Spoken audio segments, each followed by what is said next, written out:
The third book of Moses, called Leviticus. Chapter 1. And the Lord called unto Moses, and spake unto him out of the tabernacle of the congregation, saying, Speak unto the children of Israel, and say unto them, If any man of you bring an offering unto the Lord, ye shall bring your offering of the cattle, even of the herd and of the flock. If his offering be a burnt sacrifice of the herd, let him offer a male without blemish. He shall offer it of his own voluntary will at the door of the tabernacle of the congregation before the Lord. And he shall put his hand upon the head of the burnt offering, and it shall be accepted for him to make atonement for him. And he shall kill the bullock before the Lord, and the priests Aaron's son shall bring the blood, and sprinkle the blood round about upon the altar that is by the door of the tabernacle of the congregation. And he shall flay the burnt offering, and cut it into his pieces. And the sons of Aaron the priest shall put fire upon the altar, and lay the wood in order upon the fire. And the priest Aaron's son shall lay the parts, the head and the fat, in order upon the wood that is on the fire which is upon the altar. But his inwards and his legs shall he wash in water, and the priest shall burn all on the altar to be a burnt sacrifice, and offering made by fire of a sweet savour unto the Lord. And if his offering be of the flocks, namely of the sheep, or of the goats for a burnt sacrifice, he shall bring it a male without blemish, and he shall kill it on the side of the altar northward before the Lord. And the priest Aaron's son shall sprinkle his blood round about upon the altar. And he shall cut it into his pieces with his head and his fat, and the priest shall lay them in order on the wood that is on the fire which is upon the altar. But he shall wash the inwards and the legs with water, and the priest shall bring it all, and burn it upon the altar. It is a burnt sacrifice, and offering made by fire of a sweet savour unto the Lord. And if the burnt sacrifice for his offering to the Lord be of fowls, then he shall bring his offering of turtle doves or of young pigeons. And the priest shall bring it unto the altar, and wring off his head, and burn it on the altar. And the blood thereof shall be run out at the side of the altar, and he shall pluck away his crop with his feathers, and cast it beside the altar on the east part, by the place of the ashes. And he shall cleave it with the wings thereof, but shall not divide it asunder. And the priest shall burn it upon the altar, upon the wood that is upon the fire. It is a burnt sacrifice, and offering made by fire of a sweet savour unto the Lord. Chapter 2. And when any will offer a meat offering unto the Lord, his offering shall be of fine flour, and he shall pour oil upon it, and put frankincense thereon. And he shall bring it to Aaron's sons the priests, and he shall take thereout his handful of the flour thereof, and of the oil thereof with all the frankincense thereof, and the priest shall burn the memorial of it upon the altar, to be an offering made by fire of a sweet savour unto the Lord. And the remnant of the meat offering shall be Aaron's and his sons. It is a thing most holy of the offerings of the Lord made by fire. And if thou bring an oblation of a meat offering, bacon in the oven, it shall be unleavened cakes of fine flour mingled with oil, or unleavened wafers anointed with oil. And if thy oblation be a meat offering, bacon in a pan, it shall be of fine flour unleavened, mingled with oil. Thou shalt part it in pieces, and pour oil thereon. It is a meat offering. And if thy oblation be a meat offering, bacon in the frying pan, it shall be made of fine flour with oil.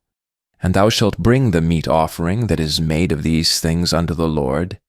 And when it is presented unto the priest, he shall bring it unto the altar. And the priest shall take from the meat offering a memorial thereof, and shall burn it upon the altar. It is an offering made by fire, of a sweet savour unto the Lord. And that which is left of the meat offering shall be Aaron's and his sons. It is a thing most holy of the offerings of the Lord made by fire. No meat offering which ye shall bring unto the Lord shall be made with leaven, for ye shall burn no leaven nor any honey in any offering of the Lord made by fire. As for the oblation of the firstfruits, ye shall offer them unto the Lord, but they shall not be burnt on the altar for a sweet savour. And every oblation of thy meat offering shalt thou season with salt, neither shalt thou suffer the salt of the covenant of thy God to be lacking from thy meat offering. With all thine offerings thou shalt offer salt. And if thou offer a meat offering of thy firstfruits unto the Lord, thou shalt offer for the meat offering of thy firstfruits green ears of corn, dried by the fire, even corn beaten out of full ears. And thou shalt put oil upon it, and lay frankincense thereon. It is a meat offering. And the priest shall burn the memorial of it, part of the beaten corn thereof, and part of the oil thereof, with all the frankincense thereof. It is an offering made by fire unto the Lord. Chapter 3. And if his oblation be a sacrifice of peace offering, if he offer it of the herd, whether it be a male or female, he shall offer it without blemish before the Lord. And he shall lay his hand upon the head of his offering, and kill it at the door of the tabernacle of the congregation. And Aaron's sons the priest shall sprinkle the blood upon the altar round about. And he shall offer of the sacrifice of the peace offering and offering made by fire unto the Lord, the fat that covereth the inwards, and all the fat that is upon the inwards, and the 2 kidneys, and the fat that is on them, which is by the flanks, and the caul above the liver with the kidneys, it shall he take away. And Aaron's son shall burn it on the altar upon the burnt sacrifice, which is upon the wood that is on the fire. It is an offering made by fire of a sweet savour unto the Lord. And of his offering for a sacrifice of peace offering unto the Lord, be of the flock, male or female, he shall offer it without blemish.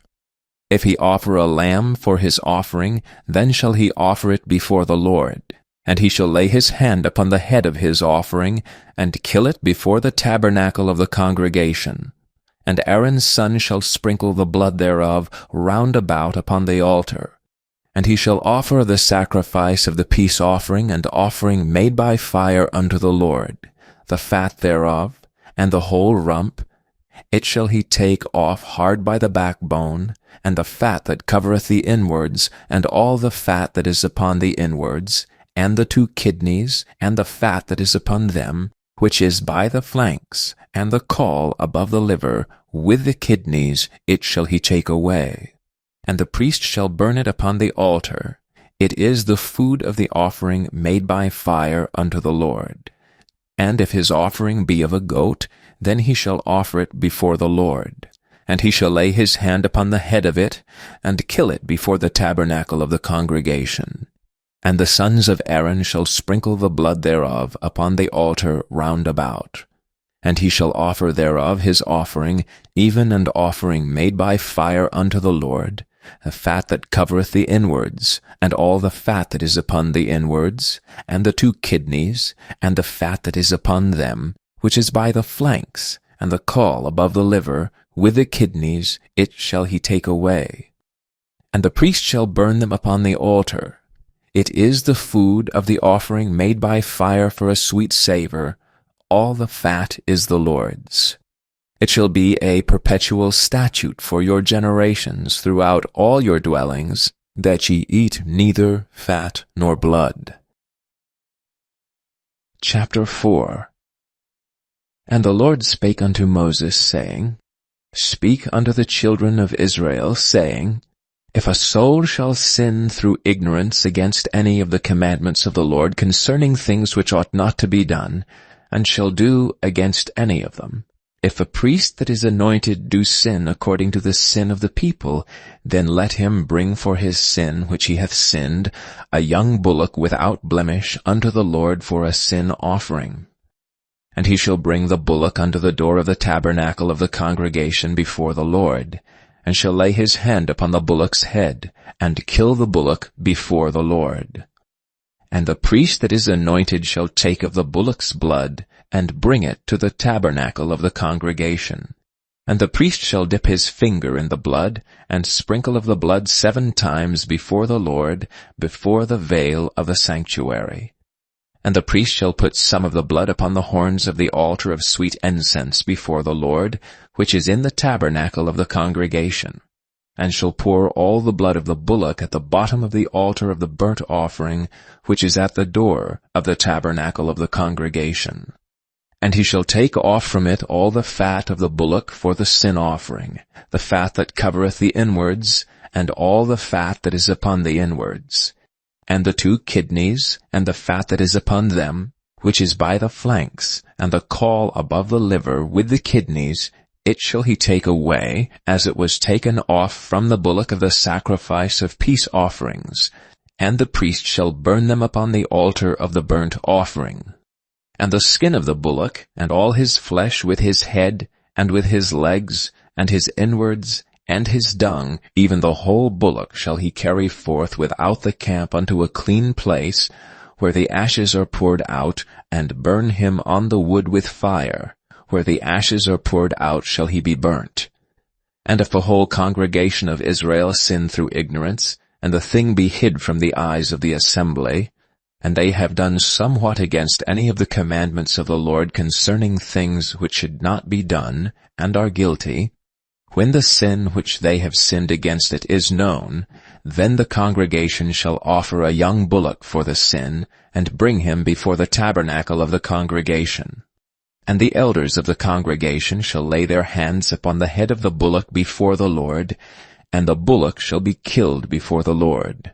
And the priest that is anointed shall bring of the bullock's blood to the tabernacle of the congregation. And the priest shall dip his finger in some of the blood, and sprinkle it 7 times before the Lord, even before the veil. And he shall put some of the blood upon the horns of the altar which is before the Lord, that is in the tabernacle of the congregation, and shall pour out all the blood at the bottom of the altar of the burnt offering, which is at the door of the tabernacle of the congregation. And he shall take all his fat from him, and burn it upon the altar. And he shall do with the bullock as he did with the bullock for a sin offering, so shall he do with this, and the priest shall make an atonement for them, and it shall be forgiven them. And he shall carry forth a bullock without the camp, and burn him as he burned the first bullock. It is a sin offering for the congregation. When a ruler hath sinned, and done somewhat through ignorance against any of the commandments of the Lord his God concerning things which should not be done, and is guilty, or if his sin, wherein he hath sinned, come to his knowledge, he shall bring his offering, a kid of the goats, a male without blemish.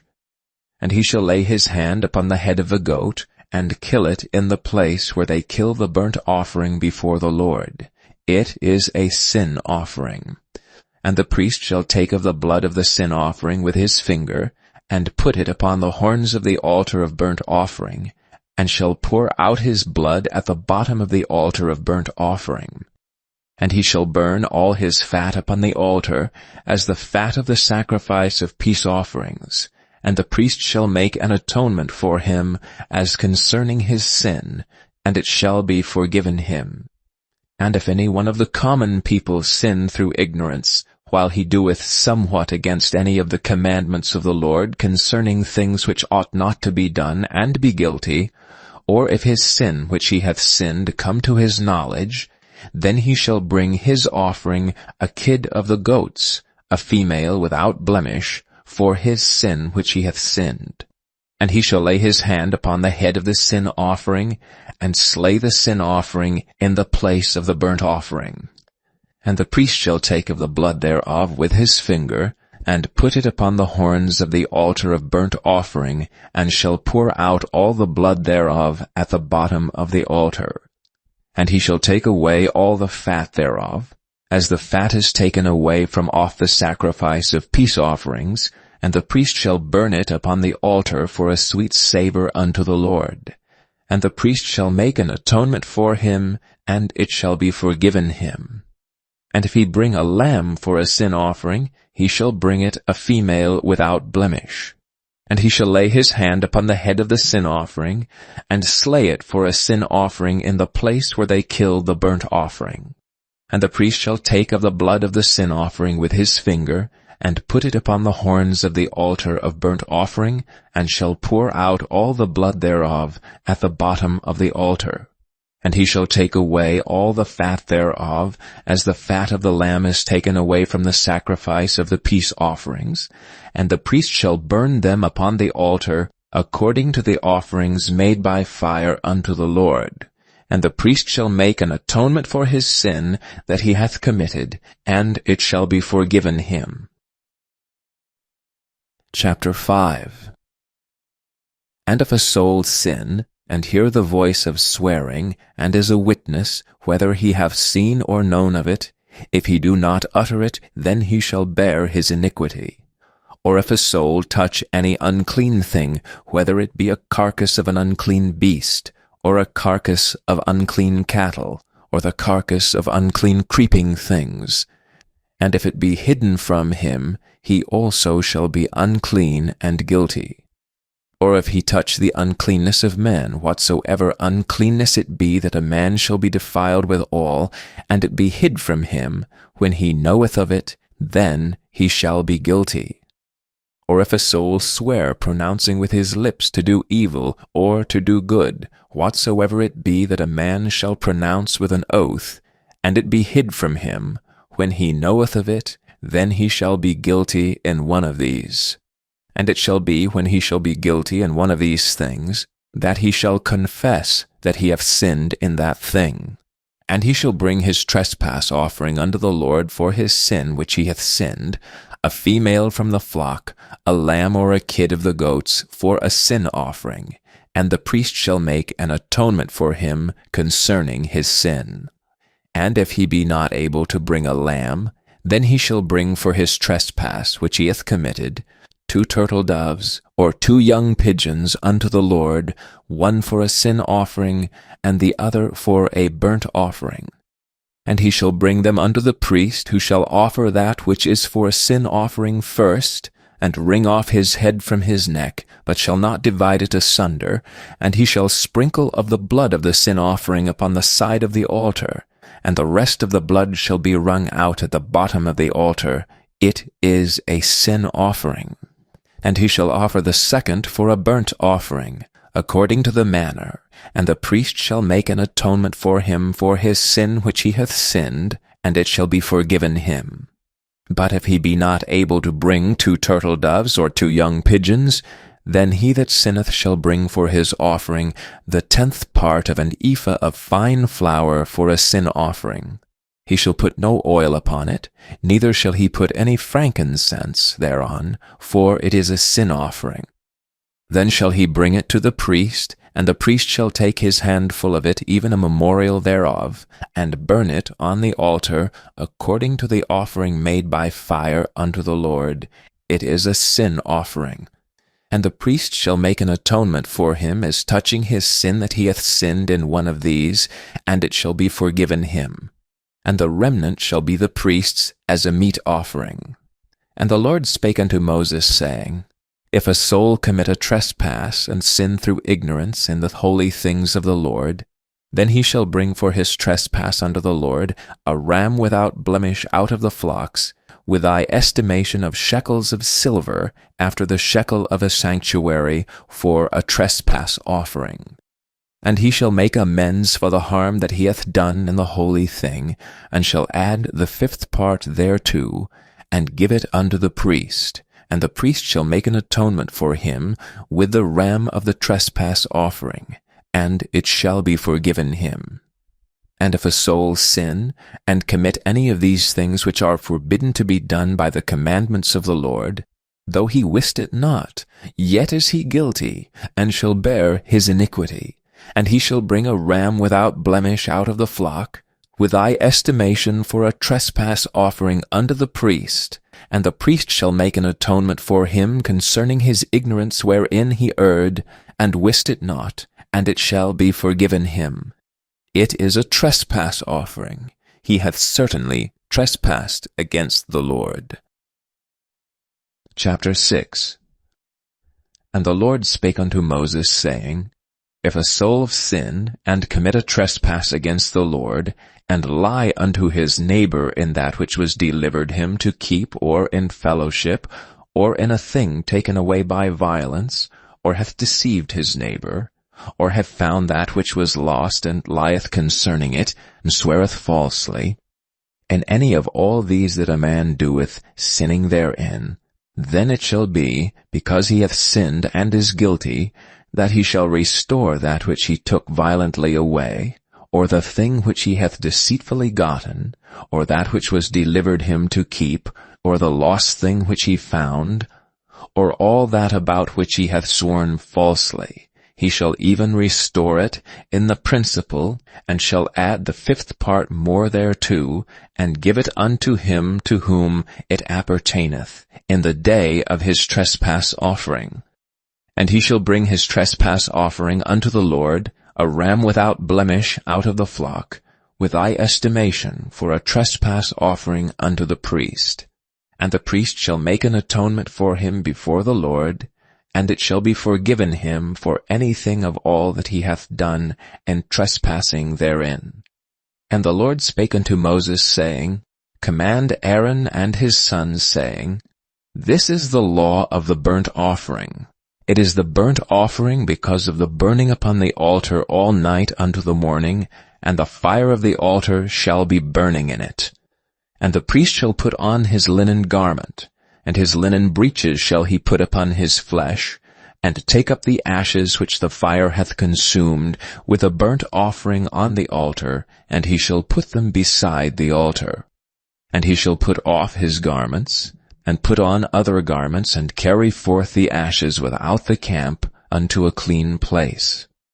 And the fire upon the altar shall be burning in it, it shall not be put out, and the priest shall burn wood on it every morning, and lay the burnt offering in order upon it, and he shall burn thereon the fat of the peace offerings. The fire shall ever be burning upon the altar, it shall never go out. And this is the law of the meat offering. The sons of Aaron shall offer it before the Lord before the altar. And he shall take of it his handful of the flour of the meat offering, and of the oil thereof, and all the frankincense which is upon the meat offering, and shall burn it upon the altar for a sweet savour, even the memorial of it unto the Lord. And the remainder thereof shall Aaron and his sons eat. With unleavened bread shall it be eaten in the holy place, in the court of the tabernacle of the congregation they shall eat it. It shall not be baken with leaven. I have given it unto them for their portion of my offerings made by fire. It is most holy, as is the sin offering, and as the trespass offering. All the males among the children of Aaron shall eat of it. It shall be a statute forever in your generations concerning the offerings of the Lord made by fire. Every one that toucheth them shall be holy. And the Lord spake unto Moses, saying, This is the offering of Aaron and of his sons, which they shall offer unto the Lord in the day when he is anointed, the 10th part of an ephah of fine flour for a meat offering perpetual, half of it in the morning, and half thereof at night. In a pan it shall be made with oil, and when it is baken, thou shalt bring it in, and the baken pieces of the meat offering shalt thou offer for a sweet savour unto the Lord. And the priest of his sons that is anointed in his stead shall offer it. It is a statute for ever unto the Lord. It shall be wholly burnt. For every meat offering for the priest shall be wholly burnt. It shall not be eaten. And the Lord spake unto Moses, saying, Speak unto Aaron and to his sons, saying, This is the law of the sin offering. In the place where the burnt offering is killed shall the sin offering be killed before the Lord. It is most holy. The priest that offereth it for sin shall eat it. In the holy place shall it be eaten, in the court of the tabernacle of the congregation. Whatsoever shall touch the flesh thereof shall be holy. And when there is sprinkled of the blood thereon upon any garment, thou shalt wash that whereon it was sprinkled in the holy place. But the earthen vessel wherein it is sodden shall be broken, and if it be sodden in a brazen pot, it shall be both scoured and rinsed in water. All the males among the priests shall eat thereof. It is most holy. And no sin offering, whereof any of the blood is brought into the tabernacle of the congregation to reconcile with all in the holy place, shall be eaten. It shall be burnt in the fire. Chapter 7. Likewise, this is the law of the trespass offering. It is most holy. In the place where they kill the burnt offering shall they kill the trespass offering, and the blood thereof shall be sprinkled round about upon the altar. And he shall offer of it all the fat thereof, the rump and the fat that covereth the inwards, and the 2 kidneys, and the fat that is on them, which is by the flanks, and the caul that is above the liver with the kidneys, it shall he take away. And the priest shall burn them upon the altar for an offering made by fire unto the Lord. It is a trespass offering. Every male among the priests shall eat thereof. It shall be eaten in the holy place. It is most holy. As the sin offering is, so is the trespass offering. There is one law for them. The priest that maketh atonement therewith shall have it. And the priest that offereth any man's burnt offering, even the priest shall have to himself the skin of the burnt offering which he hath offered. And all the meat offering that is baken in the oven, and all that is dressed in the frying pan, and in the pen shall be the priest's that offereth it. And every meat offering mingled with oil and dry shall all the sons of Aaron have, one as much as another. And this is the law of the sacrifice of peace offerings which he shall offer unto the Lord. If he offer it for a thanksgiving, then he shall offer with the sacrifice of thanksgiving unleavened cakes mingled with oil, and unleavened wafers anointed with oil, and cakes mingled with oil of fine flour fried. Besides the cakes, he shall offer for his offering leavened bread with the sacrifice of thanksgiving of his peace offerings. And of it he shall offer 1 out of a whole oblation for an heave offering unto the Lord, and it shall be the priest that sprinkleth the blood of the peace offerings. And the flesh of the sacrifice of his peace offerings for thanksgiving shall be eaten the same day that it is offered. He shall not leave any of it until the morning. But if the sacrifice of his offering be a vow, or a voluntary offering, it shall be eaten the same day that he offereth his sacrifice, and on the morrow also the remainder of it shall be eaten. But the remainder of the flesh of the sacrifice of the 3rd day shall be burnt with fire. And if any of the flesh of the sacrifice of his peace offerings be eaten at all on the 3rd day, it shall not be accepted, neither shall it be imputed unto him that offereth it. It shall be an abomination, and the soul that eateth of it shall bear his iniquity. And the flesh that toucheth any unclean thing shall not be eaten. It shall be burnt with fire. And as for the flesh, all that be clean shall eat thereof. But the soul that eateth of the flesh of the sacrifice of peace offerings, that pertain unto the Lord, having his uncleanness upon him, even that soul shall be cut off from his people. Moreover, the soul that shall touch any unclean thing, as the uncleanness of man, or any unclean beast, or any abominable unclean thing, and eat of the flesh of the sacrifice of peace offerings, which pertain unto the Lord, even that soul shall be cut off from his people.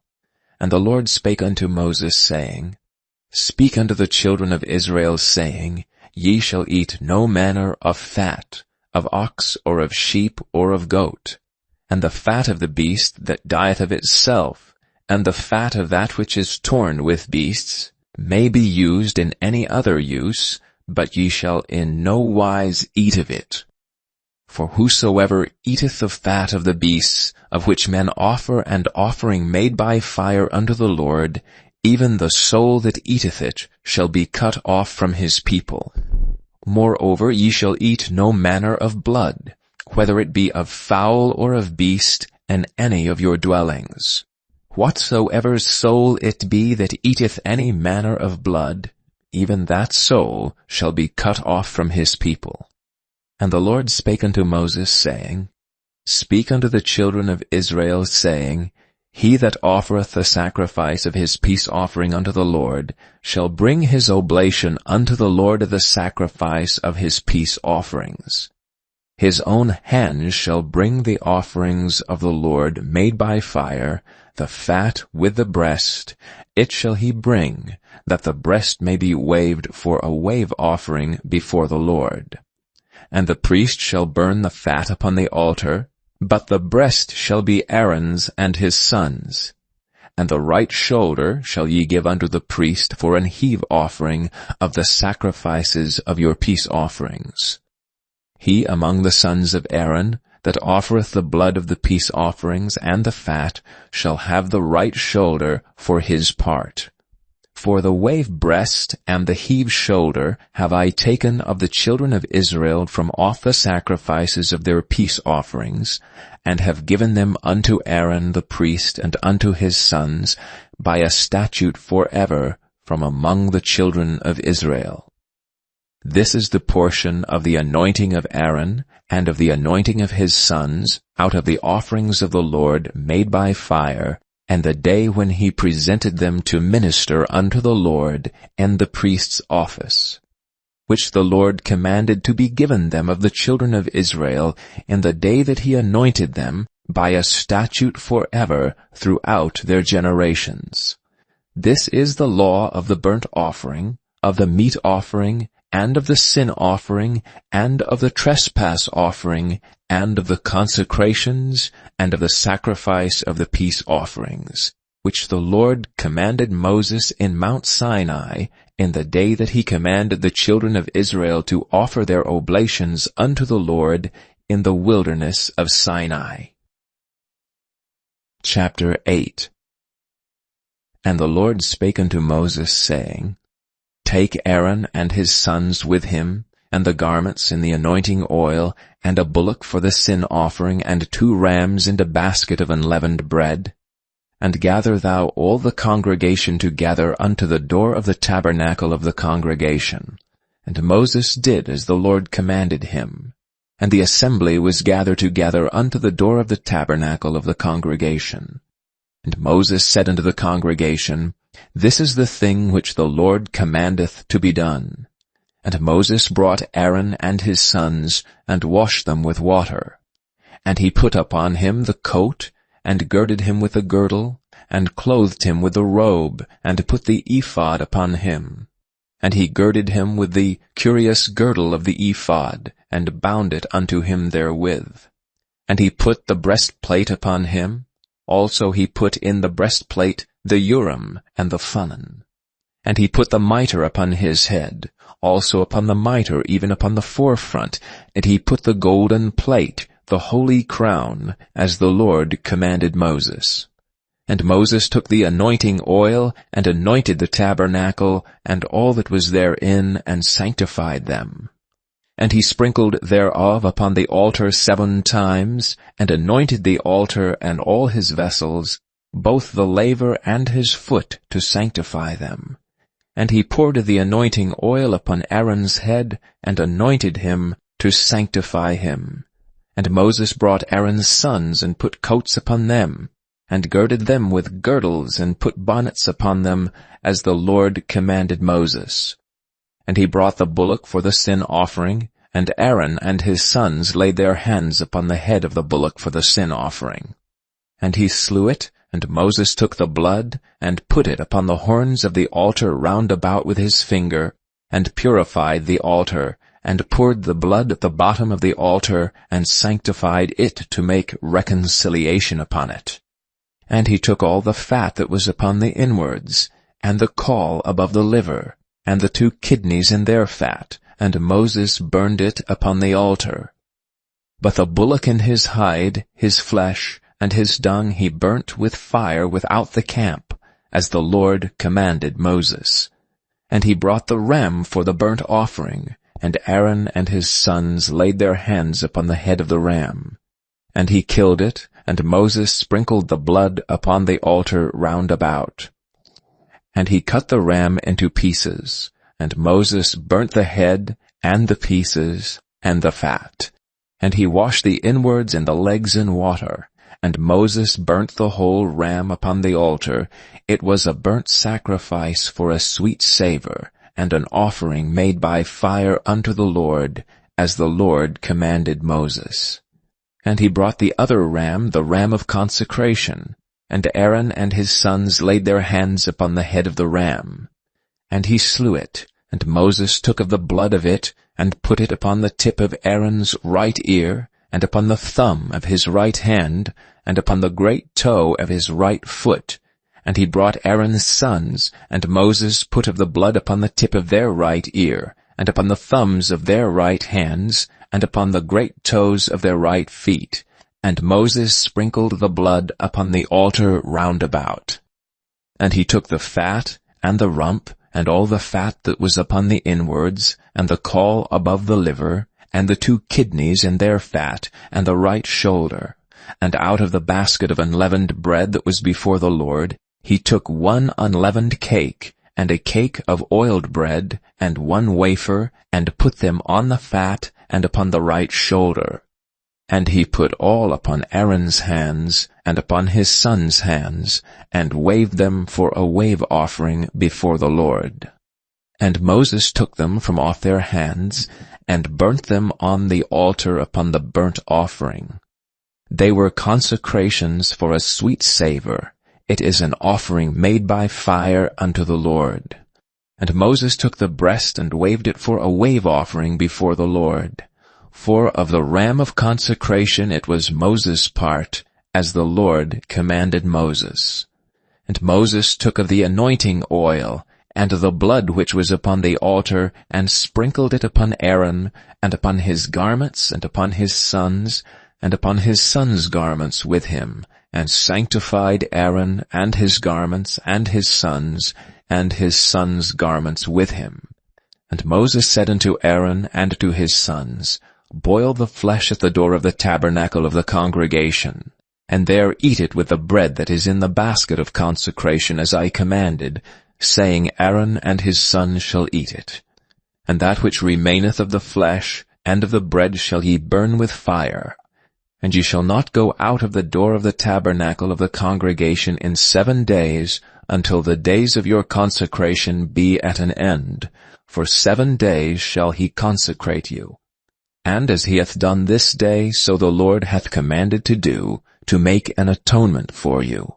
Therefore shall ye abide at the door of the tabernacle of the congregation, day and night, 7 days, and keep the charge of the Lord, that ye die not, for so I am commanded. So Aaron and his sons did all things which the Lord commanded by the hand of Moses. Chapter 9. And it came to pass on the 8th day that Moses called Aaron and his sons and the elders of Israel, and he said unto Aaron, Take thee a young calf for a sin offering, and a ram for a burnt offering without blemish, and offer them before the Lord. And unto the children of Israel thou shalt speak, saying, Take ye a kid of the goats for a sin offering, and a calf and a lamb, both of the first year without blemish for a burnt offering. Also a bullock and a ram for peace offerings to sacrifice before the Lord, and a meat offering mingled with oil, for today the Lord will appear unto you. And they brought that which Moses commanded before the tabernacle of the congregation. And all the congregation drew near and stood before the Lord. And Moses said, This is the thing which the Lord commanded that ye should do, and the glory of the Lord shall appear unto you. And Moses said unto Aaron, Go unto the altar, and offer thy sin offering, and thy burnt offering, and make an atonement for thyself and for the people, and offer the offering of the people, and make an atonement for them, as the Lord commanded. Aaron therefore went unto the altar, and slew the calf of the sin offering which was for himself. And the sons of Aaron brought the blood unto him, and he dipped his finger in the blood, and put it upon the horns of the altar, and poured out the blood at the bottom of the altar. But the fat and the kidneys, and the caul above the liver of the sin offering, he burnt upon the altar as the Lord commanded Moses. And the flesh and the hide he burnt with fire without the camp. And he slew the burnt offering, and Aaron's sons presented unto him the blood which he sprinkled round about upon the altar. And they presented the burnt offering unto him with the pieces thereof, and the head, and he burnt them upon the altar. And he did wash the inwards and the legs, and burnt them upon the burnt offering on the altar. And he brought the people's offerings, and took the goat which was the sin offering for the people, and slew it, and offered it for sin as the first. And he brought the burnt offering, and offered it according to the manner. And he brought the meat offering, and took an handful thereof, and burnt it upon the altar beside the burnt sacrifice of the morning. He slew also the bullock and the ram for a sacrifice of peace offerings, which was for the people. And Aaron's sons presented unto him the blood, which he sprinkled upon the altar round about, and the fat of the bullock and of the ram, the rump and that which covereth the inwards, and the kidneys, and the caul above the liver. And they put the fat upon the breasts, and he burnt the fat upon the altar. And the breasts and the right shoulder Aaron waved for a wave offering before the Lord, as Moses commanded. And Aaron lifted up his hand toward the people, and blessed them, and came down from offering of the sin offering, and the burnt offering, and the peace offerings. And Moses and Aaron went into the tabernacle of the congregation, and came out and blessed the people, and the glory of the Lord appeared unto all the people. And there came a fire out from before the Lord, and consumed upon the altar the burnt offering and the fat, which when all the people saw, they shouted, and fell on their faces. Chapter 10. And Nadab and Abihu, the sons of Aaron, took either of them his censer, and put fire therein, and put incense thereon, and offered strange fire before the Lord, which he commanded them not. And there went out fire from the Lord, and devoured them, and they died before the Lord. Then Moses said unto Aaron, This is it that the Lord spake, saying, I will be sanctified in them that come nigh me, and before all the people I will be glorified. And Aaron held his peace. And Moses called Mishael and Elzapham the sons of Uzziel, the uncle of Aaron, and said unto them, Come near, carry your brethren from before the sanctuary out of the camp. So they went near and carried them in their coats out of the camp, as Moses had said. And Moses said unto Aaron, and unto Eleazar, and unto Ithamar his sons, Uncover not your heads, neither rend your clothes, lest ye die, and lest wrath come upon all the people. But let your brethren, the whole house of Israel, bewail the burning which the Lord hath kindled. And ye shall not go out from the door of the tabernacle of the congregation, lest ye die, for the anointing oil of the Lord is upon you. And they did according to the word of Moses. And the Lord spake unto Aaron, saying, Do not drink wine nor strong drink, thou nor thy sons with thee, when ye go into the tabernacle of the congregation, lest ye die. It shall be a statute for ever throughout your generations, and that ye may put difference between holy and unholy, and between unclean and clean. And that ye may teach the children of Israel all the statutes which the Lord hath spoken unto them by the hand of Moses.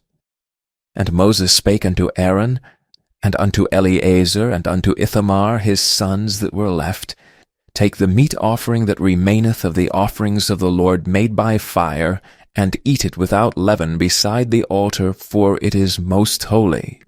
And ye shall eat it in the holy place, because it is thy due, and thy sons' due, of the sacrifices of the Lord made by fire, for so I am commanded. And the wave breast and heave shoulder shall ye eat in a clean place, thou and thy sons and thy daughters with thee, for they be thy due, and thy sons' due which are given out of the sacrifices of peace offerings of the children of Israel. The heave shoulder and the wave breast shall they bring with the offerings made by fire the fat, to wave it for a wave offering before the Lord. And it shall be thine and thy sons with thee by a statute forever, as the Lord hath commanded. And Moses diligently sought the goat of the sin offering, and behold, it was burnt. And he was angry with Eleazar and Ithamar the sons of Aaron, which were left alive, saying, Wherefore have ye not eaten the sin offering in the holy place, seeing it is most holy, and God hath given it you to bear the iniquity of the congregation, to make atonement for them before the Lord? Behold, the blood of it was not brought in within the holy place. Ye should indeed have eaten it in the holy place, as I commanded. And Aaron said unto Moses, Behold, this day have they offered their sin offering and their burnt offering before the Lord, and such things have befallen me. And if I had eaten the sin offering today, should it have been accepted in the sight of the Lord? And when Moses heard that, he was content. Chapter 11. And the Lord spake unto Moses and to Aaron, saying unto them, Speak unto the children of Israel, saying, These are the beasts which ye shall eat among all the beasts that are on the earth. Whatsoever part of the hoof, and is cloven-footed, and cheweth the cud among the beasts, that shall ye eat. Nevertheless, these shall ye not eat of them that chew the cud, or of them that divide the hoof. As the camel, because he cheweth the cud, but divideth not the hoof, he is unclean unto you. And the coney, because he cheweth the cud, but divideth not the hoof, he is unclean unto you. And the hare, because he cheweth the cud, but divideth not the hoof, he is unclean unto you. And the swine, though he divide the hoof, and be cloven-footed, yet he cheweth not the cud, he is unclean to you. Of their flesh shall ye not eat, and their carcasses shall ye not touch, they are unclean to you.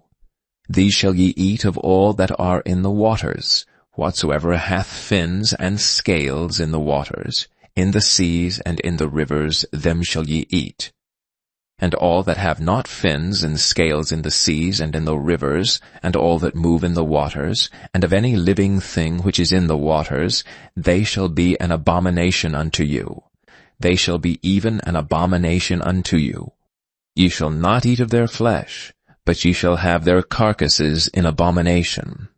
Whatsoever hath no fins nor scales in the waters, that shall be an abomination unto you. And these are they which ye shall have in abomination among the fowls. They shall not be eaten. They are an abomination, the eagle, and the ossifrage, and the osprey, and the vulture, and the kite after his kind, every raven after his kind, and the owl, and the nighthawk, and the cuckowl, and the hawk after his kind, and the little owl, and the cormorant, and the great owl, and the swan, and the pelican, and the gyre eagle, and the stork, the heron after her kind, and the lapwing, and the bat. All fowls that creep, going upon all four, shall be an abomination unto you. Yet these may ye eat of, every flying creeping thing that goeth upon all four, which have legs above their feet, to leap withal upon the earth. Even these of them ye may eat, the locust after his kind, and the bald locust after his kind, and the beetle after his kind, and the grasshopper after his kind. But all other flying, creeping things, which have 4 feet, shall be an abomination unto you. And for these ye shall be unclean. Whosoever toucheth the carcass of them shall be unclean until the even. And whosoever beareth aught of the carcass of them shall wash his clothes, and be unclean until the even. The carcasses of every beast which divideth the hoof, and is not cloven-footed, nor cheweth the cud, are unclean unto you. Every one that toucheth them shall be unclean. and whatsoever goeth upon his paws among all manner of beasts that go on all four, those are unclean unto you. Whoso toucheth their carcass shall be unclean until the even. And he that beareth the carcass of them shall wash his clothes, and be unclean until the even. They are unclean unto you. These also shall be unclean unto you among the creeping things that creep upon the earth, the weasel, and the mouse, and the tortoise after his kind, and the ferret, and the chameleon, and the lizard, and the snail, and the mole. These are unclean to you among all that creep. Whosoever doth touch them, when they be dead shall be unclean until the even. And upon whatsoever any of them, when they are dead, doth fall, it shall be unclean, whether it be any vessel of wood, or raiment, or skin, or sack, whatsoever vessel it be, wherein any work is done, it must be put into water, and it shall be unclean until the even, so it shall be cleansed. And every earthen vessel, whereinto any of them falleth, whatsoever is in it shall be unclean, and ye shall break it. Of all meat which may be eaten, that on which such water cometh shall be unclean, and all drink that may be drunk in every such vessel shall be unclean. And everything whereupon any part of their carcass falleth shall be unclean, whether it be oven or ranges for pots, they shall be broken down, for they are unclean, and shall be unclean unto you. Nevertheless, a fountain or pit, wherein there is plenty of water, shall be clean, but that which toucheth their carcass shall be unclean. And if any part of their carcass fall upon any sowing seed which is to be sown, it shall be clean. But if any water be put upon the seed, and any part of their carcass fall thereon, it shall be unclean unto you. And if any beast, of which ye may eat, die, he that toucheth the carcass thereof shall be unclean until the even.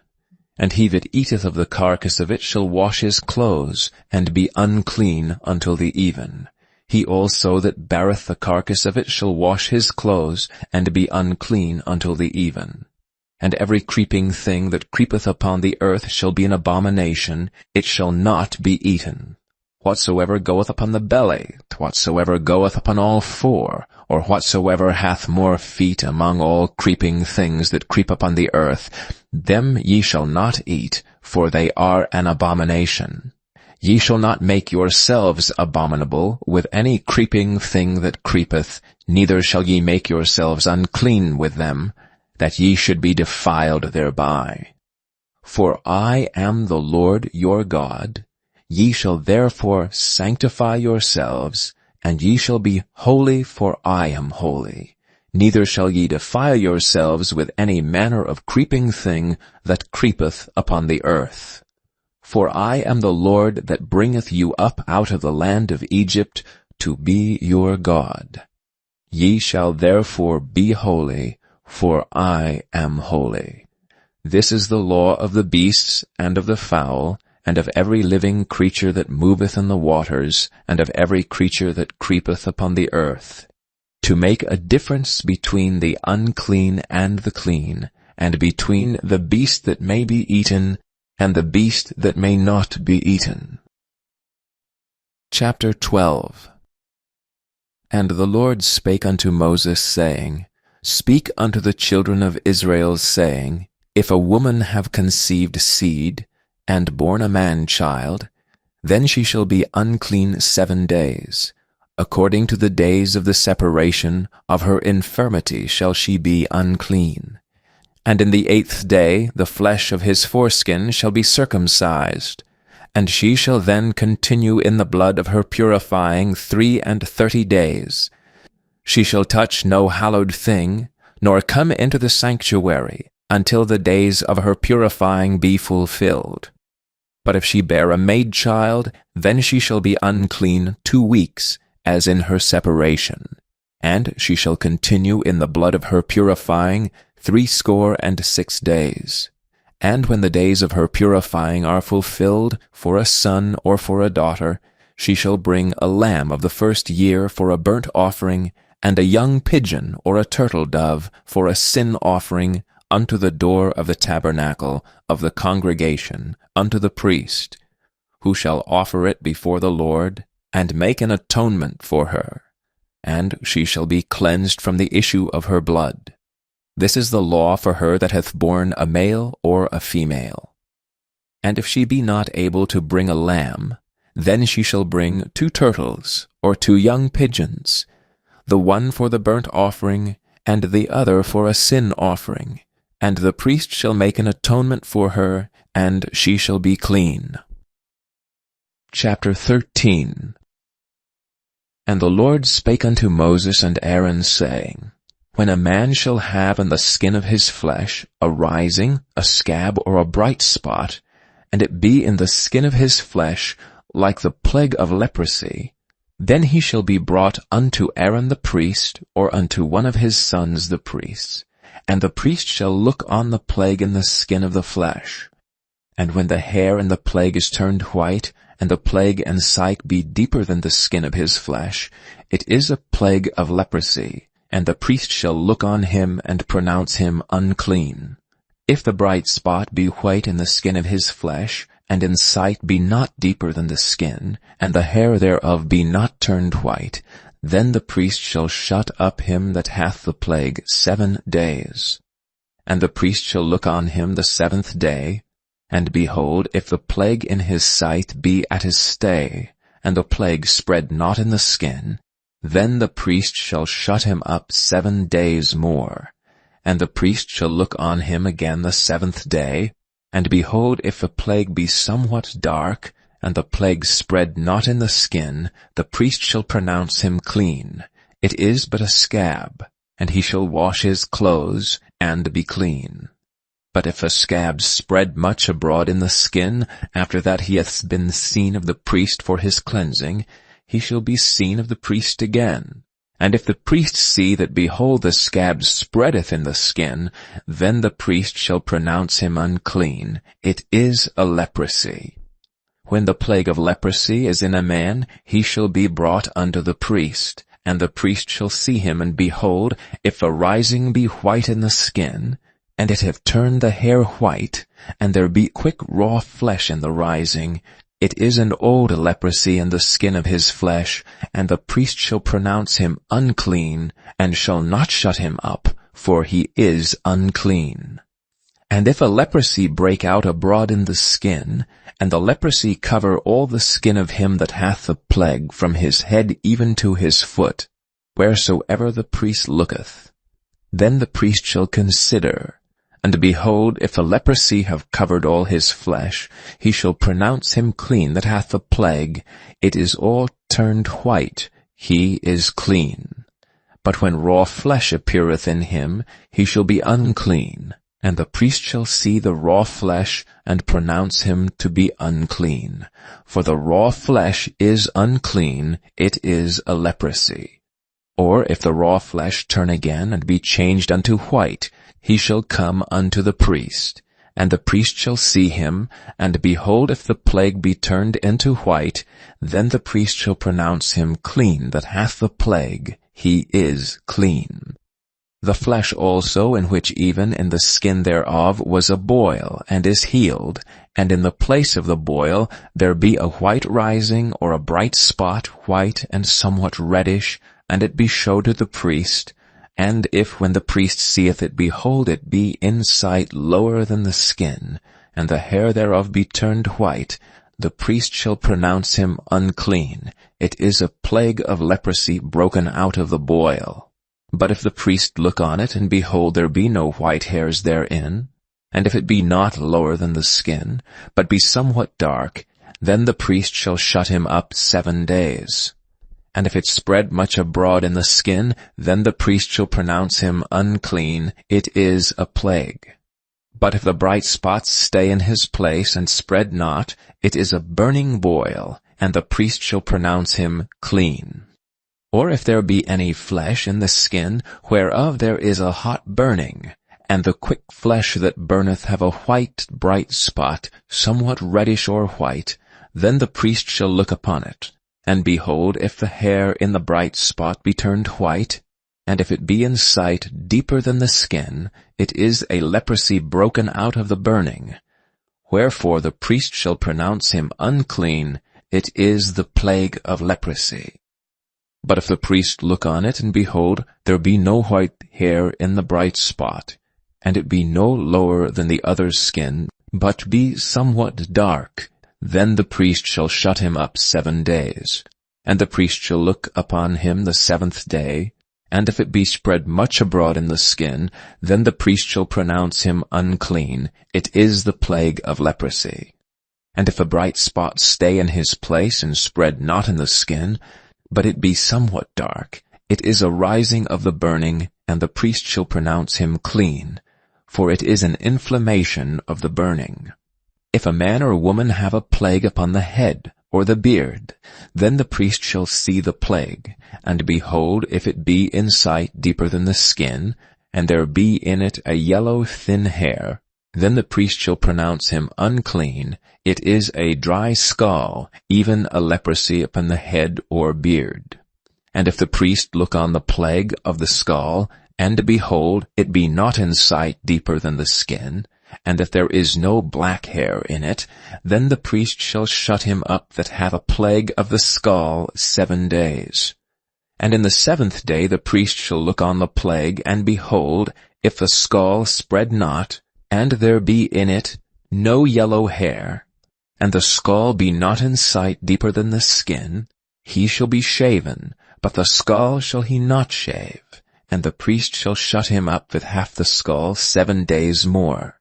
And in the 7th day the priest shall look on the scall, and behold, if the scall be not spread in the skin, nor be in sight deeper than the skin, then the priest shall pronounce him clean, and he shall wash his clothes, and be clean.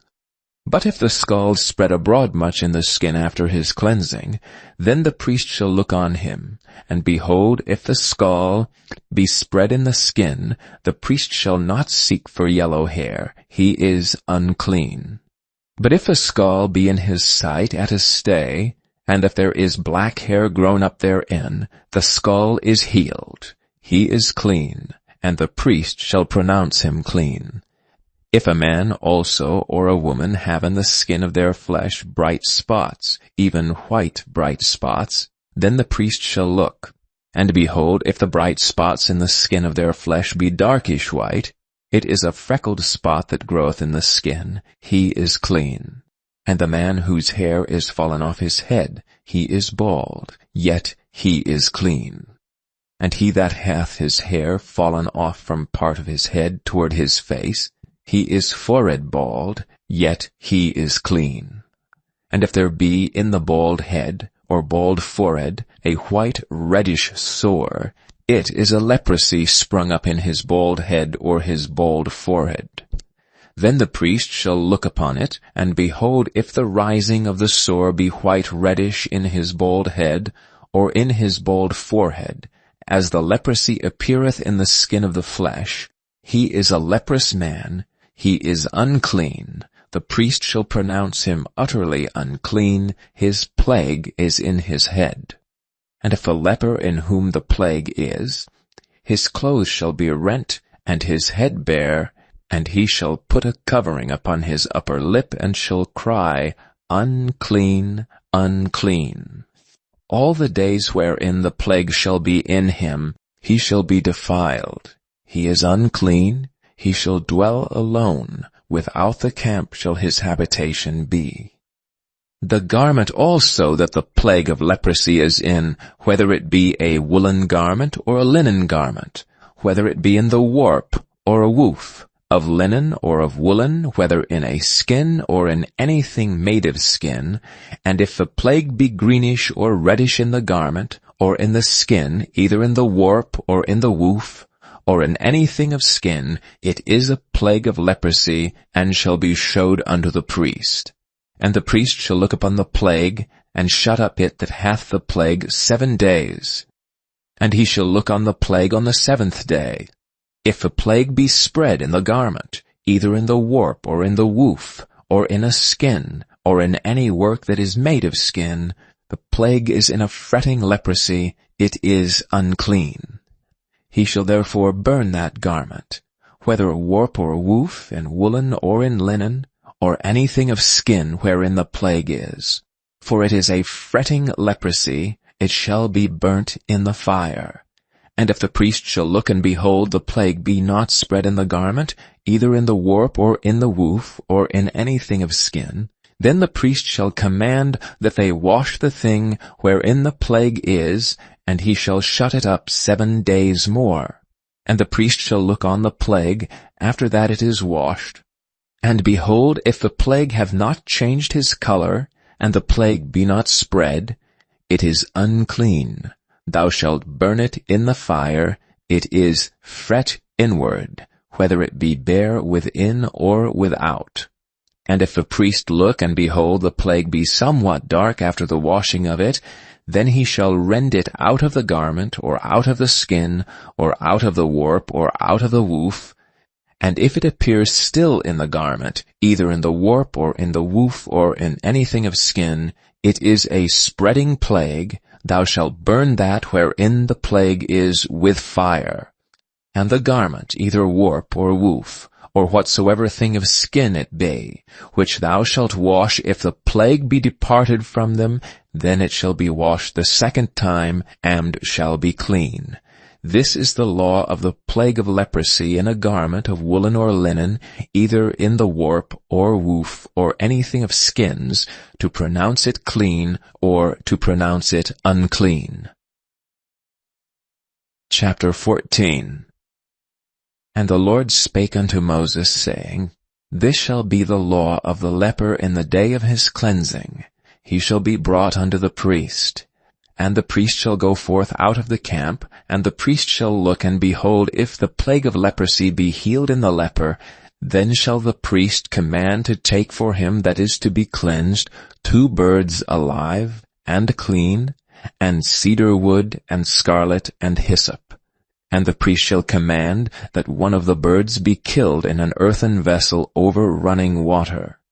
As for the living bird, he shall take it, and the cedar wood, and the scarlet, and the hyssop, and shall dip them and the living bird in the blood of the bird that was killed over the running water. And he shall sprinkle upon him that is to be cleansed from the leprosy 7 times, and shall pronounce him clean, and shall let the living bird loose into the open field. And he that is to be cleansed shall wash his clothes, and shave off all his hair, and wash himself in water, that he may be clean. And after that he shall come into the camp, and shall tarry abroad out of his tent 7 days. But it shall be on the 7th day, that he shall shave all his hair off his head, and his beard, and his eyebrows, even all his hair he shall shave off. And he shall wash his clothes, also he shall wash his flesh in water, and he shall be clean. And on the 8th day he shall take 2 he-lambs without blemish, and 1 ewe-lamb of the 1st year without blemish, and 3/10 deals of fine flour for a meat offering mingled with oil, and 1 log of oil. And the priest that maketh him clean shall present the man that is to be made clean, and those things before the Lord at the door of the tabernacle of the congregation. And the priest shall take 1 he-lamb, and offer him for a trespass offering, and a log of oil, and wave them for a wave offering before the Lord. And he shall slay the lamb in the place where he shall kill the sin offering and the burnt offering in the holy place. For as the sin offering is the priest's, so is the trespass offering, it is most holy. And the priest shall take some of the blood of the trespass offering, and the priest shall put it upon the tip of the right ear of him that is to be cleansed, and upon the thumb of his right hand, and upon the great toe of his right foot. And the priest shall take some of the log of oil, and pour it into the palm of his own left hand. And the priest shall dip his right finger in the oil that is in his left hand, and shall sprinkle of the oil with his finger 7 times before the Lord. And of the rest of the oil that is in his hand shall the priest put upon the tip of the right ear of him that is to be cleansed, and upon the thumb of his right hand, and upon the great toe of his right foot, upon the blood of the trespass offering. And the remnant of the oil that is in the priest's hand, he shall pour upon the head of him that is to be cleansed, and the priest shall make an atonement for him before the Lord. And the priest shall offer the sin offering, and make an atonement for him that is to be cleansed from his uncleanness, and afterward he shall kill the burnt offering. And the priest shall offer the burnt offering and the meat offering upon the altar, and the priest shall make an atonement for him, and he shall be clean. And if he be poor, and cannot get so much, then he shall take 1 lamb for a trespass offering to be waved, to make an atonement for him, and 1/10 deal of fine flour mingled with oil for a meat offering, and a log of oil, and 2 turtle doves or 2 young pigeons, such as he is able to get, and the one shall be a sin offering, and the other a burnt offering. And he shall bring them on the 8th day for his cleansing unto the priest, unto the door of the tabernacle of the congregation before the Lord. And the priest shall take the lamb of the trespass offering and the log of oil, and the priest shall wave them for a wave offering before the Lord. And he shall kill the lamb of the trespass offering, and the priest shall take some of the blood of the trespass offering, and put it upon the tip of the right ear of him that is to be cleansed, and upon the thumb of his right hand, and upon the great toe of his right foot. And the priest shall pour of the oil into the palm of his own left hand, and the priest shall sprinkle with his right finger some of the oil that is in his left hand 7 times before the Lord.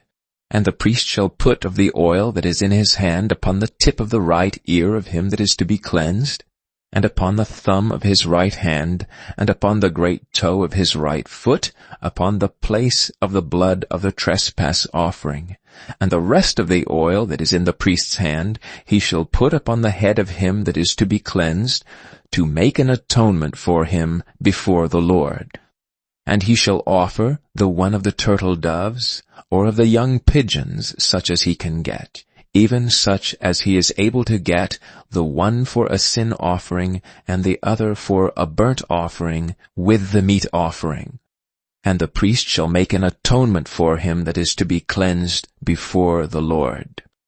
This is the law of him in whom is the plague of leprosy, whose hand is not able to get that which pertaineth to his cleansing. And the Lord spake unto Moses and unto Aaron, saying, When ye come into the land of Canaan, which I give to you for a possession, and I put the plague of leprosy in a house of the land of your possession, and he that owneth the house shall come and tell the priest, saying, It seemeth to me there is as it were a plague in the house, then the priest shall command that they empty the house before the priest go into it to see the plague, that all that is in the house be not made unclean, and afterward the priest shall go in to see the house. And he shall look on the plague, and behold, if the plague be in the walls of the house with hollow strakes, greenish or reddish, which in sight are lower than the wall, then the priest shall go out of the house to the door of the house, and shut up the house 7 days. And the priest shall come again the 7th day, and shall look, and behold, if the plague be spread in the walls of the house, then the priest shall command that they take away the stones in which the plague is, and they shall cast them into an unclean place without the city. And he shall cause the house to be scraped within round about, and they shall pour out the dust that they scrape off without the city into an unclean place. And they shall take other stones, and put them in the place of those stones. And he shall take other mortar, and shall plaster the house. And if a plague come again, and break out in the house, after that he hath taken away the stones, and after he hath scraped the house, and after it is plastered, then the priest shall come and look, and behold, if the plague be spread in the house, it is a fretting leprosy in the house, it is unclean. And he shall break down the house, the stones of it, and the timber thereof, and all the mortar of the house, and he shall carry them forth out of the city into an unclean place. Moreover, he that goeth into the house, all the while that is shut up, shall be unclean until the even. And he that lieth in the house shall wash his clothes, and he that eateth in the house shall wash his clothes. And if the priest shall come in and look upon it, and behold, the plague hath not spread in the house, after the house was plastered, then the priest shall pronounce the house clean, because the plague is healed. And he shall take to cleanse the house 2 birds, and cedar wood, and scarlet, and hyssop, and he shall kill the one of the birds in an earthen vessel over running water. And he shall take the cedar wood, and the hyssop, and the scarlet, and the living bird, and dip them in the blood of the slain bird, and in the running water, and sprinkle the house 7 times. And he shall cleanse the house with the blood of the bird, and with the running water, and with the living bird, and with the cedar wood, and with the hyssop, and with the scarlet. But he shall let go the living bird out of the city into the open fields, and make an atonement for the house, and it shall be clean. This is the law for all manner of plague of leprosy and scall, and for the leprosy of a garment, and of a house, and for a rising, and for a scab, and for a bright spot, to teach when it is unclean, and when it is clean. This is the law of leprosy. Chapter 15. And the Lord spake unto Moses and to Aaron, saying, Speak unto the children of Israel, and say unto them, When any man hath a running issue out of his flesh, because of his issue, he is unclean. And this shall be his uncleanness in his issue, whether his flesh run with his issue, or his flesh be stopped from his issue, it is his uncleanness. Every bed whereon he lieth that hath the issue is unclean, and everything whereon he sitteth shall be unclean. And whosoever toucheth his bed shall wash his clothes, and bathe himself in water, and be unclean until the even. And he that sitteth on any thing whereon he sat that hath the issue shall wash his clothes, and bathe himself in water, and be unclean until the even. And he that toucheth the flesh of him that hath the issue shall wash his clothes, and bathe himself in water, and be unclean until the even. And if he that hath the issue spit upon him that is clean, then he shall wash his clothes, and bathe himself in water, and be unclean until the even. And what saddle soever he rideth upon that hath the issue shall be unclean. And whosoever toucheth any thing that was under him shall be unclean until the even. And he that beareth any of these things shall wash his clothes, and bathe himself in water, and be unclean until the even. And whomsoever he toucheth that hath the issue, and hath not rinsed his hands in water, he shall wash his clothes, and bathe himself in water, and be unclean until the even. And the vessel of earth that he touched, which hath the issue, shall be broken, and every vessel of wood shall be rinsed in water.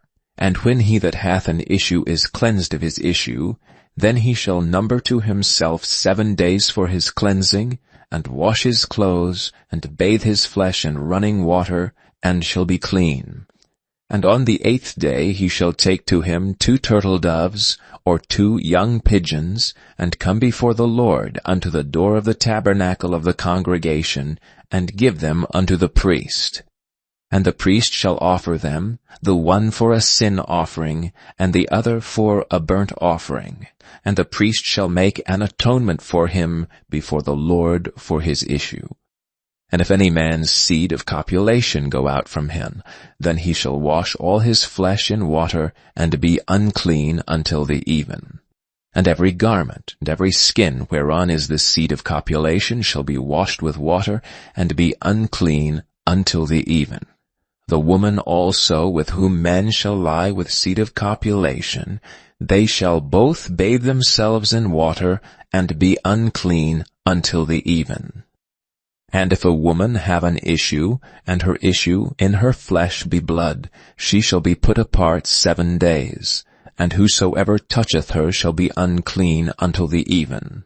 And everything that she lieth upon in her separation shall be unclean. Everything also that she sitteth upon shall be unclean.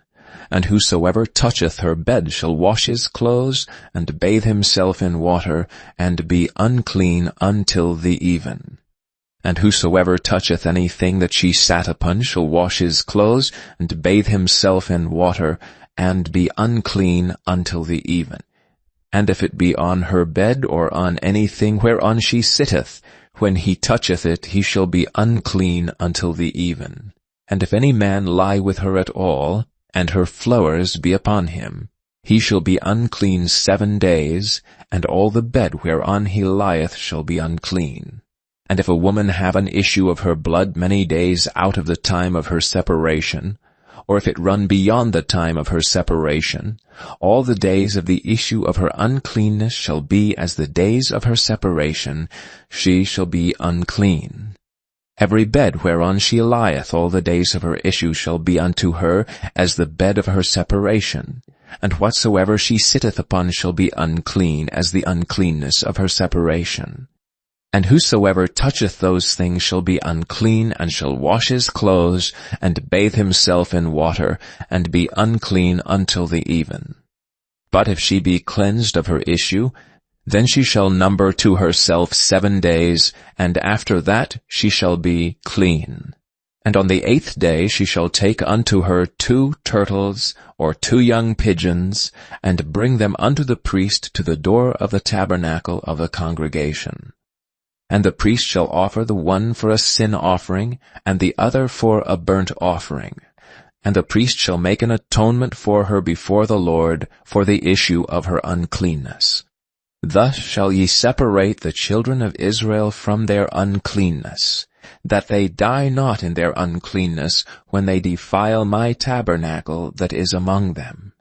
This is the law of him that hath an issue, and of him whose seed goeth from him, and is defiled therewith, and of her that is sick of her flowers, and of him that hath an issue, of the man and of the woman, and of him that lieth with her that is unclean. Chapter 16. And the Lord spake unto Moses after the death of the 2 sons of Aaron, when they offered before the Lord and died. And the Lord said unto Moses, Speak unto Aaron thy brother, that he come not at all times into the holy place within the veil before the mercy seat, which is upon the ark, that he die not. For I will appear in the cloud upon the mercy seat. Thus shall Aaron come into the holy place, with a young bullock for a sin offering, and a ram for a burnt offering. He shall put on the holy linen coat, and he shall have the linen breeches upon his flesh, and shall be girded with a linen girdle, and with a linen mitre shall he be attired. These are holy garments, therefore shall he wash his flesh in water, and so put them on. And he shall take of the congregation of the children of Israel 2 kids of the goats for a sin offering, and 1 ram for a burnt offering. And Aaron shall offer his bullock of the sin offering, which is for himself, and make an atonement for himself and for his house. And he shall take the 2 goats, and present them before the Lord at the door of the tabernacle of the congregation. And Aaron shall cast lots upon the 2 goats, 1 lot for the Lord, and the other lot for the scapegoat.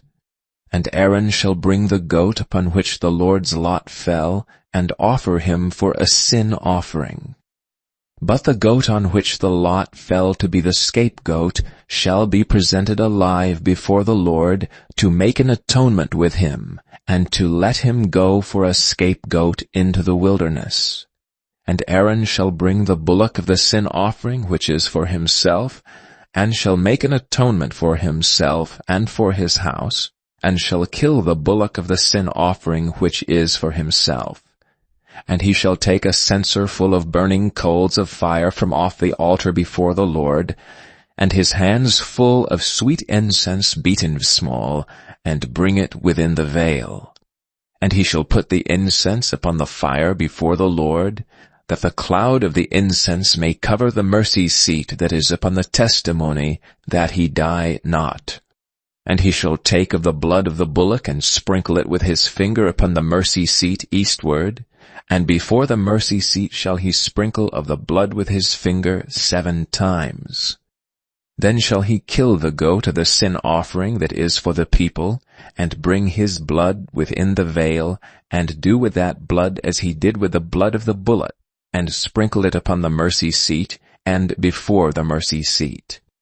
And he shall make an atonement for the holy place, because of the uncleanness of the children of Israel, and because of their transgressions and all their sins, and so shall he do for the tabernacle of the congregation that remaineth among them in the midst of their uncleanness. And there shall be no man in the tabernacle of the congregation when he goeth in to make an atonement in the holy place, until he come out and have made an atonement for himself, and for his household, and for all the congregation of Israel. And he shall go out unto the altar that is before the Lord, and make an atonement for it, and shall take of the blood of the bullock, and of the blood of the goat, and put it upon the horns of the altar round about. And he shall sprinkle of the blood upon it with his finger 7 times, and cleanse it, and hallow it from the uncleanness of the children of Israel.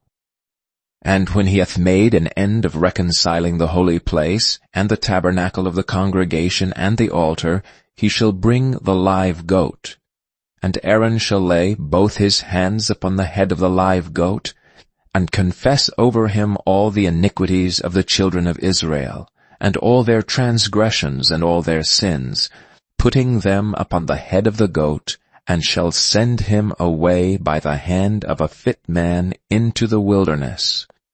And the goat shall bear upon him all their iniquities unto a land not inhabited, and he shall let go the goat in the wilderness. And Aaron shall come into the tabernacle of the congregation, and shall put off the linen garments which he put on when he went into the holy place, and shall leave them there. And he shall wash his flesh with water in the holy place, and put on his garments, and come forth, and offer his burnt offering and the burnt offering of the people, and make an atonement for himself and for the people. And the fat of the sin offering shall he burn upon the altar. And he that let go the goat for the scapegoat shall wash his clothes, and bathe his flesh in water, and afterward come into the camp. And the bullock for the sin offering, and the goat for the sin offering whose blood was brought in to make atonement for the holy place, shall one carry forth without the camp, and they shall burn in the fire their skins and their flesh and their dung.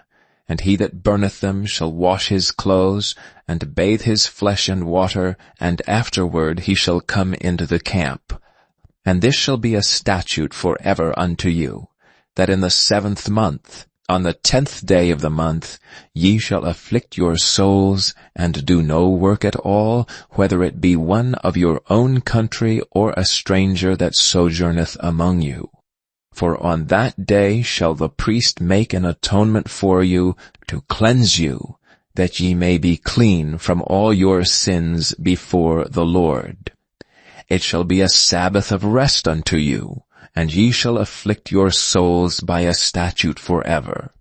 And the priest, whom he shall anoint, and whom he shall consecrate to minister in the priest's office in his father's stead, shall make the atonement, and shall put on linen clothes, even the holy garments. And he shall make an atonement for the holy sanctuary, and he shall make an atonement for the tabernacle of the congregation, and for the altar, and he shall make an atonement for the priests, and for all the people of the congregation. And this shall be an everlasting statute unto you, to make an atonement for the children of Israel and all their sins once a year. And he did as the Lord commanded Moses. Chapter 17. And the Lord spake unto Moses, saying, Speak unto Aaron, and unto his sons, and unto all the children of Israel, and say unto them, This is the thing which the Lord hath commanded, saying, What man soever there be of the house of Israel that killeth an ox, or lamb, or goat in the camp, or that killeth it out of the camp, and bringeth it not unto the door of the tabernacle of the congregation, to offer an offering unto the Lord before the tabernacle of the Lord, blood shall be imputed unto that man. He hath shed blood, and that man shall be cut off from among his people, to the end that the children of Israel may bring their sacrifices which they offer in the open field, even that they may bring them unto the Lord, unto the door of the tabernacle of the congregation, unto the priest, and offer them for peace offerings unto the Lord. And the priest shall sprinkle the blood upon the altar of the Lord at the door of the tabernacle of the congregation, and burn the fat for a sweet savour unto the Lord. And they shall no more offer their sacrifices unto devils, after whom they have gone a-whoring. This shall be a statute for ever unto them, throughout their generations. And thou shalt say unto them, Whatsoever man there be of a house of Israel, or of the strangers which sojourn among you, that offereth a burnt offering or sacrifice, and bringeth it not unto the door of the tabernacle of the congregation to offer it unto the Lord, even that man shall be cut off from among his people. And whatsoever man there be of the house of Israel, or of the strangers that sojourn among you, that eateth any manner of blood, I will even set my face against that soul that eateth blood, and will cut him off from among his people. For the life of the flesh is in the blood, and I have given it to you upon the altar, to make an atonement for your souls, for it is the blood that maketh an atonement for the soul. Therefore I said unto the children of Israel, No soul of you shall eat blood, neither shall any stranger that sojourneth among you eat blood. And whatsoever man there be of the children of Israel, or of the strangers that sojourn among you, which hunteth and catcheth any beast or fowl that may be eaten, he shall even pour out the blood thereof, and cover it with dust. For it is the life of all flesh, the blood of it is for the life thereof. Therefore I said unto the children of Israel, Ye shall eat the blood of no manner of flesh, for the life of all flesh is the blood thereof. Whosoever eateth it shall be cut off. And every soul that eateth that which died of itself, or that which was torn with beasts, whether it be one of your own country or a stranger, he shall both wash his clothes, and bathe himself in water, and be unclean until the even. Then shall he be clean. But if he wash them not, nor bathe his flesh, then he shall bear his iniquity. Chapter 18. And the Lord spake unto Moses, saying, Speak unto the children of Israel, and say unto them, I am the Lord your God. After the doings of the land of Egypt, wherein ye dwelt, shall ye not do, and after the doings of the land of Canaan, whither I bring you, shall ye not do, neither shall ye walk in their ordinances. Ye shall do my judgments, and keep mine ordinances to walk therein. I am the Lord your God. Ye shall therefore keep my statutes and my judgments, which if a man do, he shall live in them. I am the Lord. None of you shall approach to any that is near of kin to him, to uncover their nakedness. I am the Lord. The nakedness of thy father, or the nakedness of thy mother, thou shalt not uncover. She is thy mother, thou shalt not uncover her nakedness. The nakedness of thy father's wife shalt thou not uncover, it is thy father's nakedness. The nakedness of thy sister, the daughter of thy father, or daughter of thy mother, whether she be born at home or born abroad, even their nakedness thou shalt not uncover. The nakedness of thy son's daughter, or of thy daughter's daughter, even their nakedness thou shalt not uncover, for theirs is thine own nakedness. The nakedness of thy father's wife's daughter, begotten of thy father, she is thy sister, thou shalt not uncover her nakedness. Thou shalt not uncover the nakedness of thy father's sister. She is thy father's near kinswoman. Thou shalt not uncover the nakedness of thy mother's sister, for she is thy mother's near kinswoman. Thou shalt not uncover the nakedness of thy father's brother. Thou shalt not approach to his wife. She is thine aunt. Thou shalt not uncover the nakedness of thy daughter-in-law. She is thy son's wife. Thou shalt not uncover her nakedness. Thou shalt not uncover the nakedness of thy brother's wife. It is thy brother's nakedness. Thou shalt not uncover the nakedness of a woman and her daughter. Neither shalt thou take her son's daughter or her daughter's daughter to uncover her nakedness, for they are her near kinswomen. It is wickedness. Neither shalt thou take a wife to her sister to vex her, to uncover her nakedness beside the other in her lifetime. Also thou shalt not approach unto a woman to uncover her nakedness, as long as she is put apart for her uncleanness. Moreover, thou shalt not lie carnally with thy neighbor's wife to defile thyself with her. And thou shalt not let any of thy seed pass through the fire to Molech, neither shalt thou profane the name of thy God. I am the Lord. As with womankind, it is abomination. Neither shalt thou lie with any beast to defile thyself therewith, neither shall any woman stand before a beast to lie down thereto. It is confusion. Defile not ye yourselves in any of these things, for in all these the nations are defiled which I cast out before you, and the land is defiled. Therefore I do visit the iniquity thereof upon it, and the land itself vomiteth out her inhabitants. Ye shall therefore keep my statutes and my judgments, and shall not commit any of these abominations, neither any of your own nation, nor any stranger that sojourneth among you. For all these abominations have the men of the land done, which were before you, and the land is defiled. That the land spew not you out also when ye defile it, as it spewed out the nations that were before you. For whosoever shall commit any of these abominations, even the souls that commit them shall be cut off from among their people. Therefore shall ye keep mine ordinance, that ye commit not any one of these abominable customs, which were committed before you, and that ye defile not yourselves therein. I am the Lord your God. Chapter 19.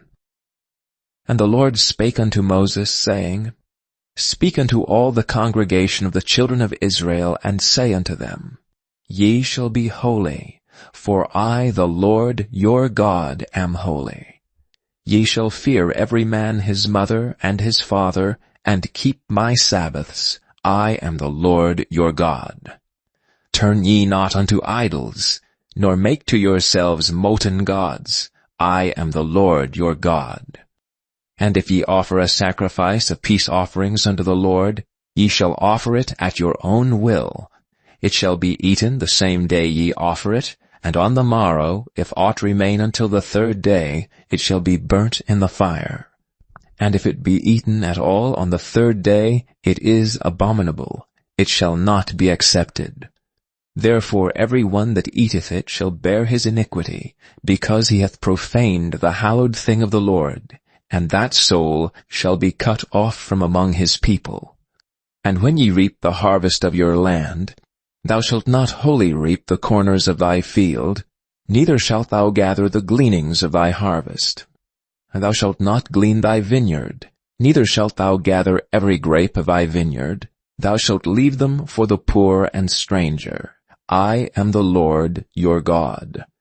Ye shall not steal, neither deal falsely, neither lie one to another.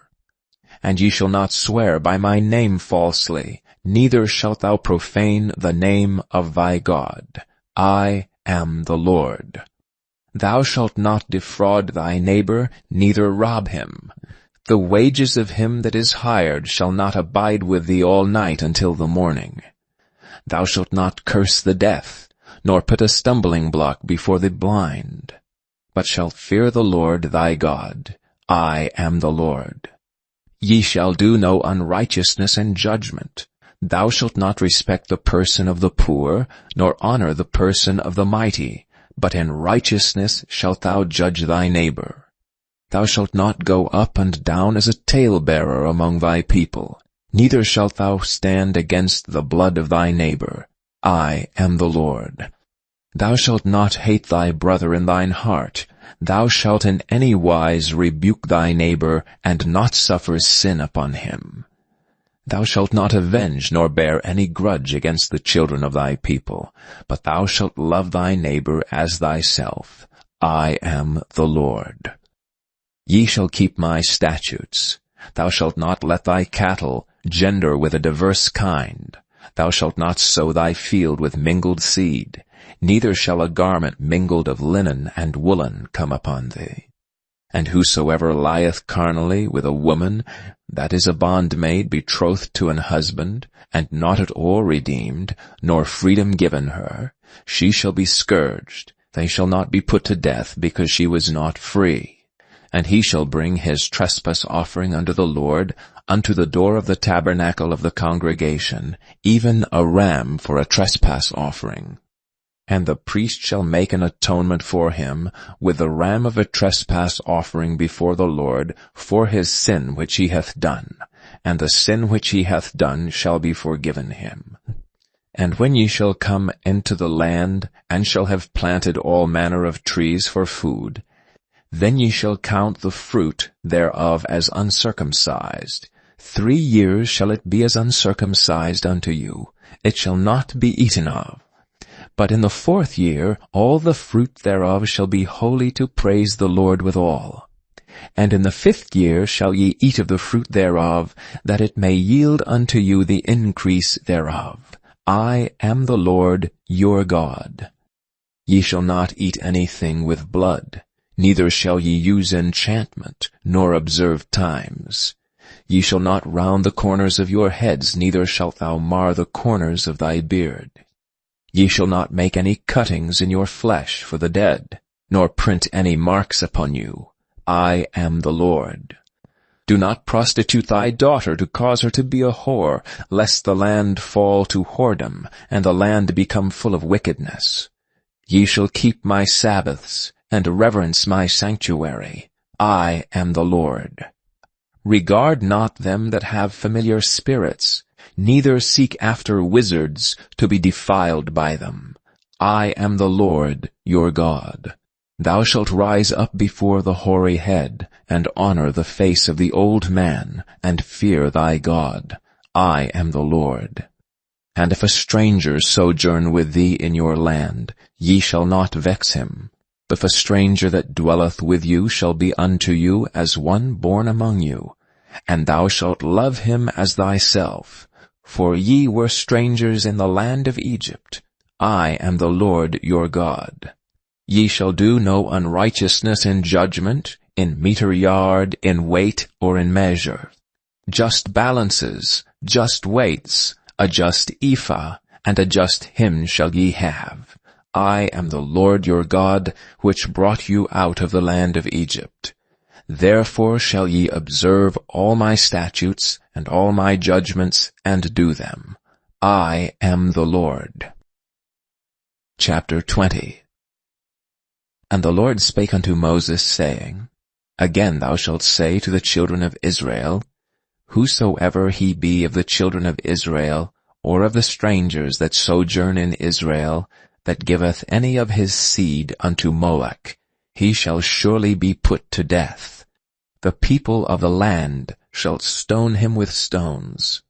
And I will set my face against that man, and will cut him off from among his people, because he hath given up his seed unto Molech to defile my sanctuary, and to profane my holy name. And if the people of the land do any ways hide their eyes from the man, when he giveth of his seed unto Molech, and kill him not, then I will set my face against that man and against his family, and will cut him off, and all that go a-whoring after him, to commit whoredom with Molech, from among their people. And the soul that turneth after such as have familiar spirits, and after wizards, to go a-whoring after them, I will even set my face against that soul, and will cut him off from among his people. Sanctify yourselves therefore, and be ye holy, for I am the Lord your God. And ye shall keep my statutes, and do them. I am the Lord which sanctify you. For every one that curseth his father or his mother shall be surely put to death. He hath cursed his father or his mother, his blood shall be upon him. And the man that committeth adultery with another man's wife, even he that committeth adultery with his neighbor's wife, the adulterer and the adulteress shall surely be put to death. And the man that lieth with his father's wife hath uncovered his father's nakedness. Both of them shall surely be put to death. Their blood shall be upon them. And if a man lie with his daughter-in-law, both of them shall surely be put to death. They have wrought confusion. Their blood shall be upon them. If a man also lie with mankind, as he lieth with a woman, both of them have committed an abomination. They shall surely be put to death. Their blood shall be upon them. And if a man take a wife and her mother, it is wickedness. They shall be burnt with fire, both he and they, that there be no wickedness among you. And if a man lie with a beast, he shall surely be put to death, and ye shall slay the beast. And if a woman approach unto any beast, and lie down thereto, thou shalt kill the woman and the beast. They shall surely be put to death. Their blood shall be upon them. And if a man shall take his sister, his father's daughter, or his mother's daughter, and see her nakedness, and she see his nakedness, it is a wicked thing, and they shall be cut off in the sight of their people. He hath uncovered his sister's nakedness. He shall bear his iniquity. And if a man shall lie with a woman having her sickness, and shall uncover her nakedness, he hath discovered her fountain, and she hath uncovered the fountain of her blood, and both of them shall be cut off from among their people. And thou shalt not uncover the nakedness of thy mother's sister, nor of thy father's sister, for he uncovereth his near kin. They shall bear their iniquity. And if a man shall lie with his uncle's wife, he hath uncovered his uncle's nakedness. They shall bear their sin. They shall die childless. And if a man shall take his brother's wife, it is an unclean thing. He hath uncovered his brother's nakedness. They shall be childless. Ye shall therefore keep all my statutes and all my judgments, and do them, that the land whither I bring you to dwell therein spew you not out. And ye shall not walk in the manners of a nation which I cast out before you, for they committed all these things, and therefore I abhorred them. But I have said unto you, ye shall inherit their land, and I will give it unto you to possess it, a land that floweth with milk and honey. I am the Lord your God, which have separated you from other people. Ye shall therefore put difference between clean beasts and unclean, and between unclean fowls and clean. And ye shall not make your souls abominable by beast or by fowl, or by any manner of living thing that creepeth on the ground, which I have separated from you as unclean.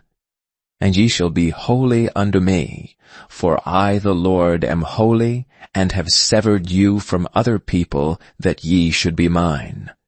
A man also or woman that hath a familiar spirit, or that is a wizard, shall surely be put to death.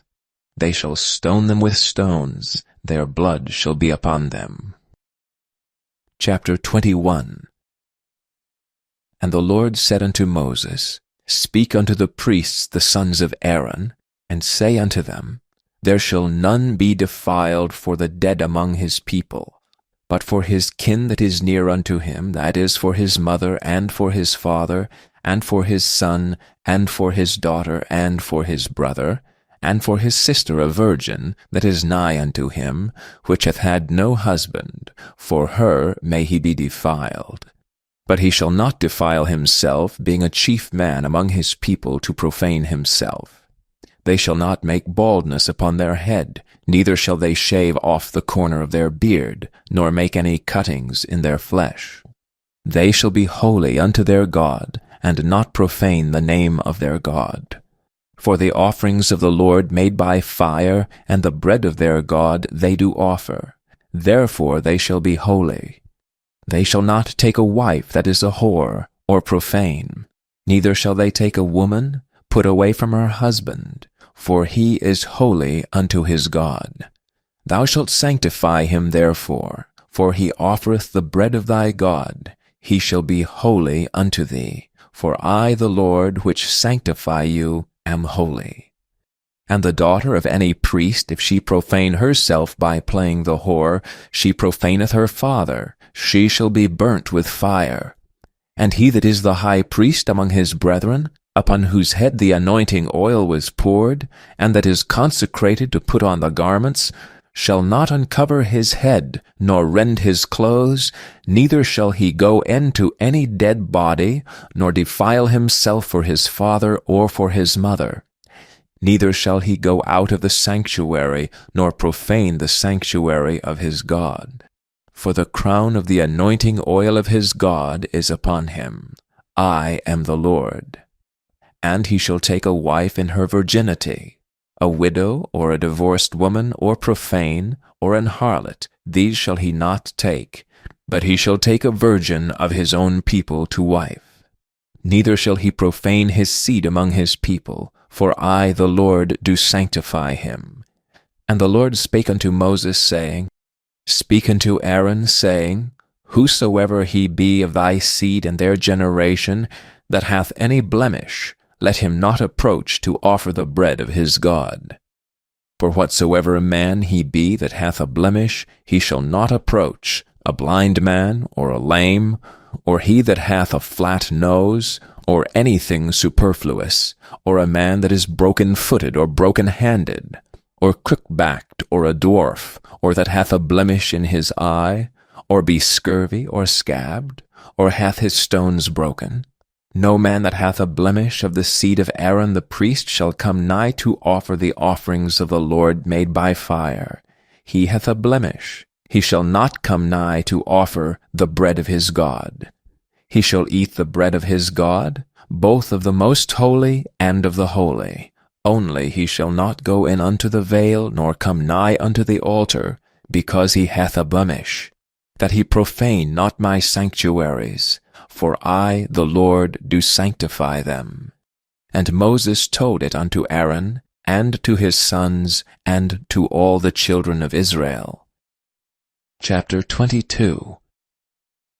And the Lord spake unto Moses, saying, Speak unto Aaron and to his sons, that they separate themselves from the holy things of the children of Israel, and that they profane not my holy name in those things which they hallow unto me. I am the Lord. Say unto them, Whosoever he be of all your seed among your generations, that goeth unto the holy things which the children of Israel hallow unto the Lord, having his uncleanness upon him, that soul shall be cut off from my presence. I am the Lord. What man soever of the seed of Aaron is a leper, or hath a running issue, he shall not eat of the holy things until he be clean. And whoso toucheth anything that is unclean by the dead, or a man whose seed goeth from him, or whosoever toucheth any creeping thing whereby he may be made unclean, or a man of whom he may take uncleanness, whatsoever uncleanness he hath, the soul which hath touched any such shall be unclean until even, and shall not eat of the holy things, unless he wash his flesh with water. And when the sun is down, he shall be clean, and shall afterward eat of the holy things, because it is his food. That which dieth of itself, or is torn with beast, he shall not eat to defile himself therewith. I am the Lord. They shall therefore keep mine ordinance, lest they bear sin for it, and die therefore if they profane it. I, the Lord, do sanctify them. There shall no stranger eat of a holy thing. A sojourner of the priest, or an hired servant, shall not eat of a holy thing. But if the priest buy any soul with his money, he shall eat of it, and he that is born in his house, they shall eat of his meat. If the priest's daughter also be married unto a stranger, she may not eat of an offering of the holy things. But if the priest's daughter be a widow, or divorced, and have no child, and is returned unto her father's house as in her youth, she shall eat of her father's meat. But there shall no stranger eat thereof. And if a man eateth the holy thing unwittingly, then he shall put the 5th part thereof unto it, and shall give it unto the priest with the holy thing. And they shall not profane the holy things of the children of Israel, which they offer unto the Lord, or suffer them to bear the iniquity of trespass when they eat their holy things, for I, the Lord, do sanctify them. And the Lord spake unto Moses, saying, Speak unto Aaron, and to his sons, and to all the children of Israel, and say unto them, Whatsoever he be of the house of Israel, or of the strangers in Israel, that will offer his oblation for all his vows and for all his freewill offerings which they will offer unto the Lord for a burnt offering, ye shall offer at your own will a male without blemish of the beeves, of the sheep, or of the goats. But whatsoever hath a blemish, that shall ye not offer, for it shall not be acceptable for you. And whosoever offereth a sacrifice of peace offerings unto the Lord, to accomplish his vow, or a freewill offering in beeves or sheep, it shall be perfect to be accepted. There shall be no blemish therein. Blind, or broken, or maimed, or having a wen, or scurvy, or scad, ye shall not offer these unto the Lord, nor make an offering by fire of them upon the altar unto the Lord. Either a bullock or a lamb that hath anything superfluous or lacking in his parts, that mayest thou offer for a freewill offering, but for a vow it shall not be accepted. Ye shall not offer unto the Lord that which is bruised, or crushed, or broken, or cut. Neither shall ye make any offering thereof in your land. Neither from a stranger's hand shall ye offer the bread of your God of any of these, because their corruption is in them, and blemishes be in them, they shall not be accepted for you. And the Lord spake unto Moses, saying, When a bullock or a sheep or a goat is brought forth, then it shall be 7 days under the dam, and from the 8th day and thenceforth it shall be accepted for an offering made by fire unto the Lord. And whether it be cow or ewe, ye shall not kill it and her young both in 1 day. And when ye will offer a sacrifice of thanksgiving unto the Lord, offer it at your own will. On the same day it shall be eaten up, ye shall leave none of it until the morrow. I am the Lord. Therefore shall ye keep my commandments and do them. I am the Lord. Neither shall ye profane my holy name, but I will be hallowed among the children of Israel. I am the Lord which hallow you, that brought you out of the land of Egypt to be your God. I am the Lord. Chapter 23. And the Lord spake unto Moses, saying, Speak unto the children of Israel, and say unto them, Concerning the feasts of the Lord which ye shall proclaim to be holy convocations, even these are my feasts.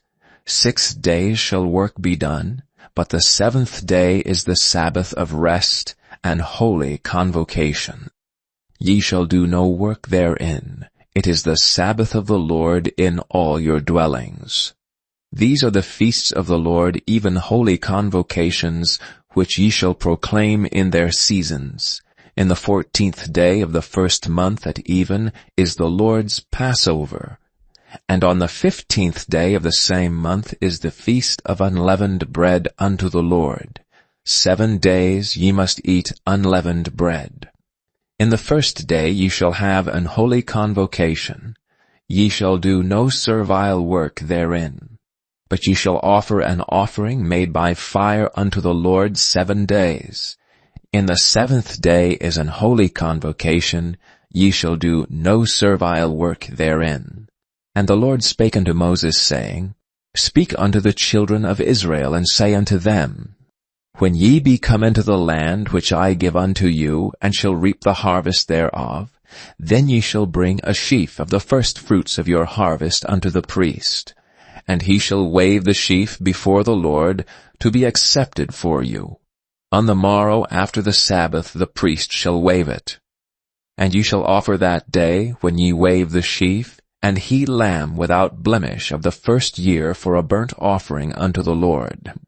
And the meat offering thereof shall be 2/10 deals of fine flour mingled with oil, and offering made by fire unto the Lord for a sweet savour. And the drink offering thereof shall be of wine, the 4th part of an hin. And ye shall eat neither bread, nor parched corn, nor green ears, until the selfsame day that ye have brought an offering unto your God. It shall be a statute forever throughout your generations in all your dwellings. And ye shall count unto you from the morrow after the Sabbath, from the day that ye brought the sheaf of the wave offering, 7 Sabbaths shall be complete. Even unto the morrow after the 7th Sabbath shall ye number 50 days, and ye shall offer a new meat offering unto the Lord. Ye shall bring out of your habitations 2 wave loaves of 2/10 deals. They shall be of fine flour. They shall be baken with leaven. They are the firstfruits unto the Lord. And ye shall offer with the bread 7 lambs without blemish of the first year, and 1 young bullock, and 2 rams. They shall be for a burnt offering unto the Lord, with their meat offering and their drink offerings, even an offering made by fire of sweet savour unto the Lord.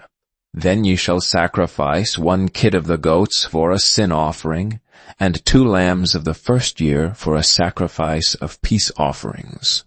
And the priest shall wave them with the bread of the firstfruits for a wave offering before the Lord, with the 2 lambs. They shall be holy to the Lord for the priest. And ye shall proclaim on the selfsame day, that it may be an holy convocation unto you. Ye shall do no servile work therein. It shall be a statute forever in all your dwellings throughout your generations.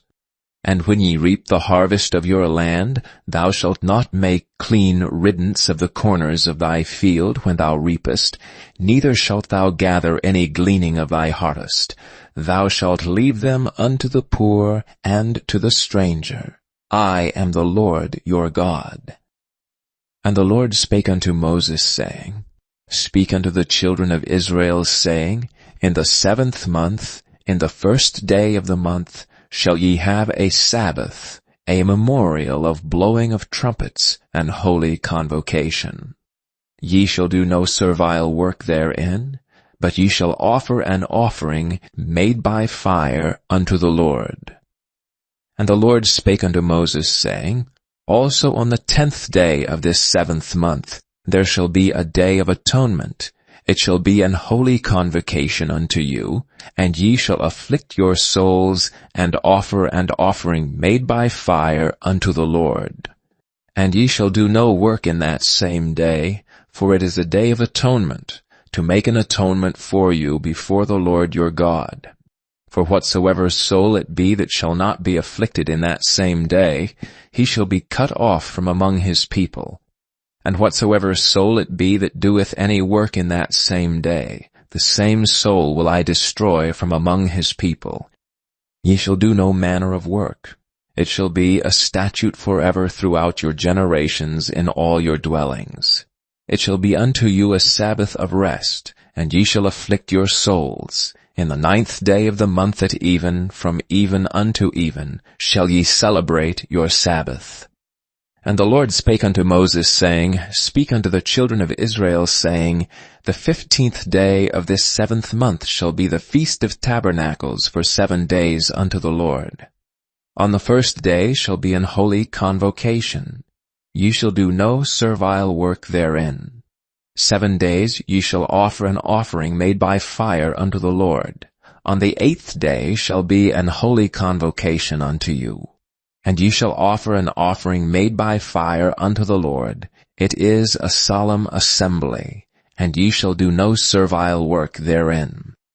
These are the feasts of the Lord, which ye shall proclaim to be holy convocations, to offer an offering made by fire unto the Lord, a burnt offering and a meat offering, a sacrifice and drink offerings, everything upon his day, beside the Sabbaths of the Lord, and beside your gifts, and beside all your vows, and beside all your freewill offerings, which ye give unto the Lord. Also in the 15th day of the 7th month, when ye have gathered in the fruit of the land, ye shall keep a feast unto the Lord 7 days. On the 1st day shall be a Sabbath, and on the 8th day shall be a Sabbath. And ye shall take you on the 1st day the boughs of goodly trees, branches of palm trees, and the boughs of thick trees, and willows of the brook. And ye shall rejoice before the Lord your God 7 days. And ye shall keep it a feast unto the Lord 7 days in the year. It shall be a statute forever in your generations. Ye shall celebrate it in the 7th month. Ye shall dwell in booths 7 days. All that are Israelites born shall dwell in booths, that your generations may know that I made the children of Israel to dwell in booths when I brought them out of the land of Egypt. I am the Lord your God. And Moses declared unto the children of Israel the feasts of the Lord. Chapter 24. And the Lord spake unto Moses, saying, Command the children of Israel that they bring unto thee pure oil olive beaten for the light, to cause the lamps to burn continually. Without the veil of the testimony, in the tabernacle of the congregation, shall Aaron order it from the evening unto the morning before the Lord continually. It shall be a statute forever in your generations. He shall order the lamps upon the pure candlestick before the Lord continually. And thou shalt take fine flour, and bake 12 cakes thereof. 2/10 deals shall be in 1 cake. And thou shalt set them in 2 rows, 6 on a row, upon the pure table before the Lord. And thou shalt put pure frankincense upon each row, that it may be on the bread for a memorial, even an offering made by fire unto the Lord. Every Sabbath he shall set it in order before the Lord continually, being taken from the children of Israel by an everlasting covenant. And it shall be Aaron's and his sons, and they shall eat it in the holy place. For it is most holy unto him of the offerings of the Lord made by fire by a perpetual statute.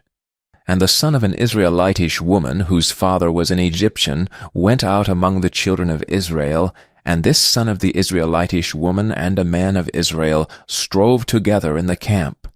And the Israelitish woman's son blasphemed the name of the Lord and cursed. And they brought him unto Moses, and his mother's name was Shelomith, the daughter of Dibri, of the tribe of Dan. And they put him in ward, that the mind of the Lord might be showed them. And the Lord spake unto Moses, saying, Bring forth him that hath cursed without the camp, and let all that heard him lay their hands upon his head, and let all the congregation stone him. And thou shalt speak unto the children of Israel, saying, Whosoever curseth his God shall bear his sin. And he that blasphemeth the name of the Lord, he shall surely be put to death, and all the congregation shall certainly stone him, as well the stranger as he that is born in the land, when he blasphemeth the name of the Lord, shall be put to death. And he that killeth any man shall surely be put to death. And he that killeth a beast shall make it good, beast for beast. And if a man cause a blemish in his neighbor, as he hath done, so shall it be done to him. Breach for breach, eye for eye, tooth for tooth. As he hath caused a blemish in a man, so shall it be done to him again. And he that killeth a beast, he shall restore it, and he that killeth a man, he shall be put to death. Ye shall have one manner of law, as well for the stranger as for one of your own country, for I am the Lord your God. And Moses spake to the children of Israel that they should bring forth him that had cursed out of the camp, and stone him with stones. And the children of Israel did as the Lord commanded Moses. Chapter 25. And the Lord spake unto Moses in Mount Sinai, saying, Speak unto the children of Israel, and say unto them, When ye come into the land which I give you, then shall the land keep a Sabbath unto the Lord. 6 years thou shalt sow thy fields, and 6 years thou shalt prune thy vineyard, and gather in the fruit thereof.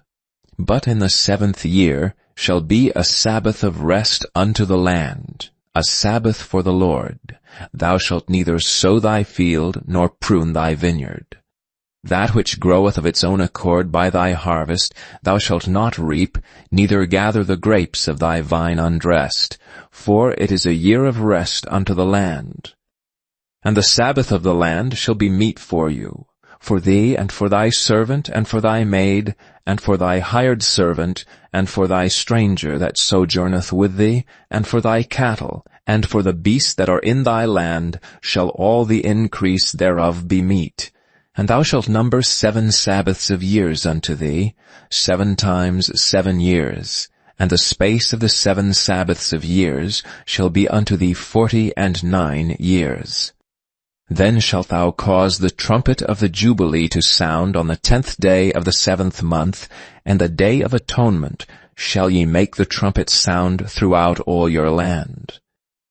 And ye shall hallow the 50th year, and proclaim liberty throughout all the land unto all the inhabitants thereof.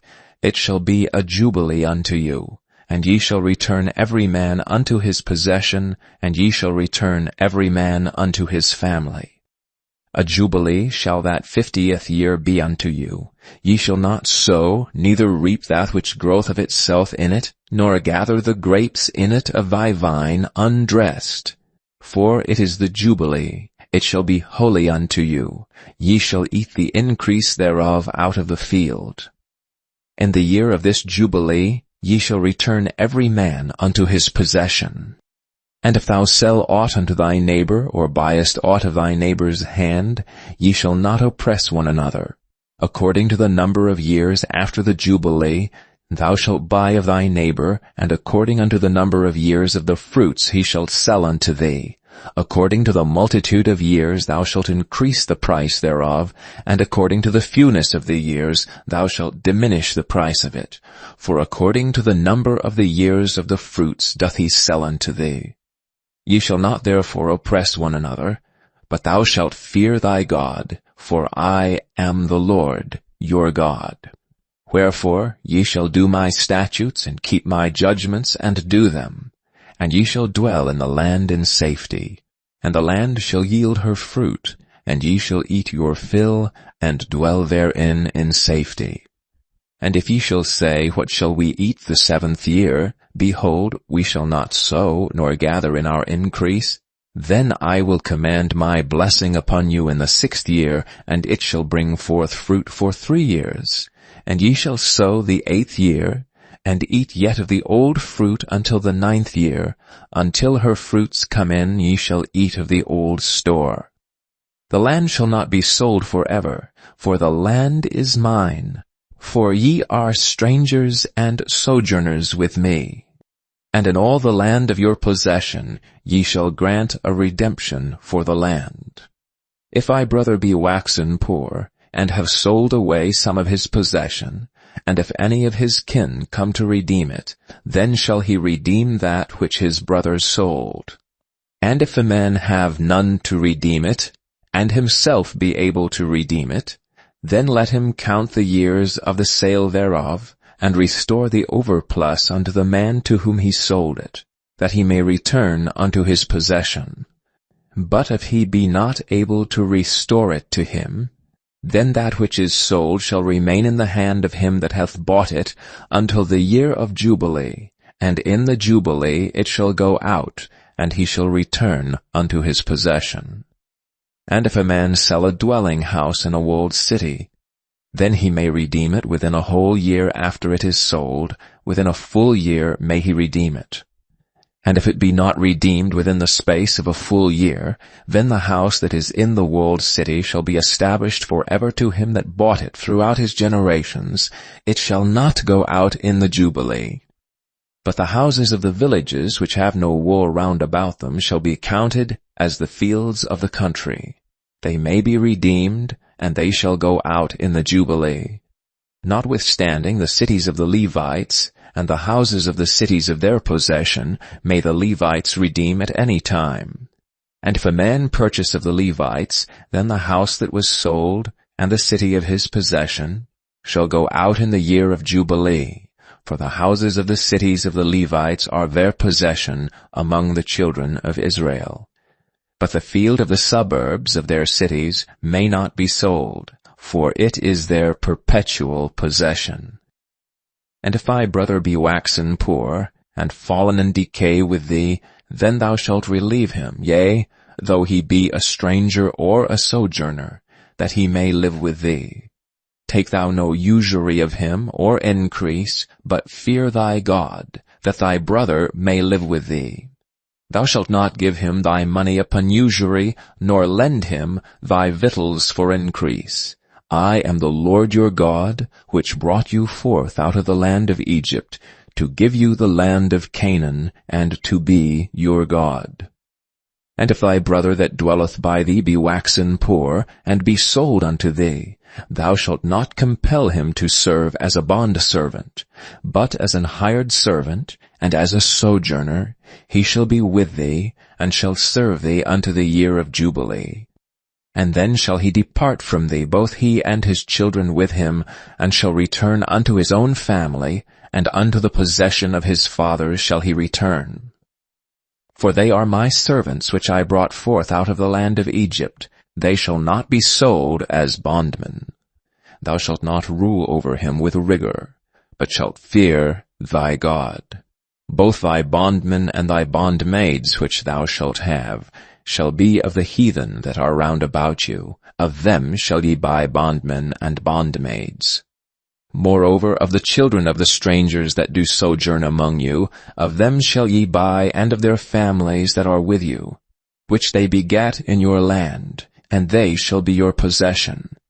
And ye shall take them as an inheritance for your children after you, to inherit them for a possession. They shall be your bondmen forever. But over your brethren, the children of Israel, ye shall not rule one over another with rigor. And if a sojourner or stranger wax rich by thee, and thy brother that dwelleth by him wax poor, and sell himself unto the stranger or sojourner by thee, or to the stock of the stranger's family, after that he is sold he may be redeemed again. One of his brethren may redeem him. Either his uncle or his uncle's son may redeem him, or any that is nigh of kin unto him of his family may redeem him.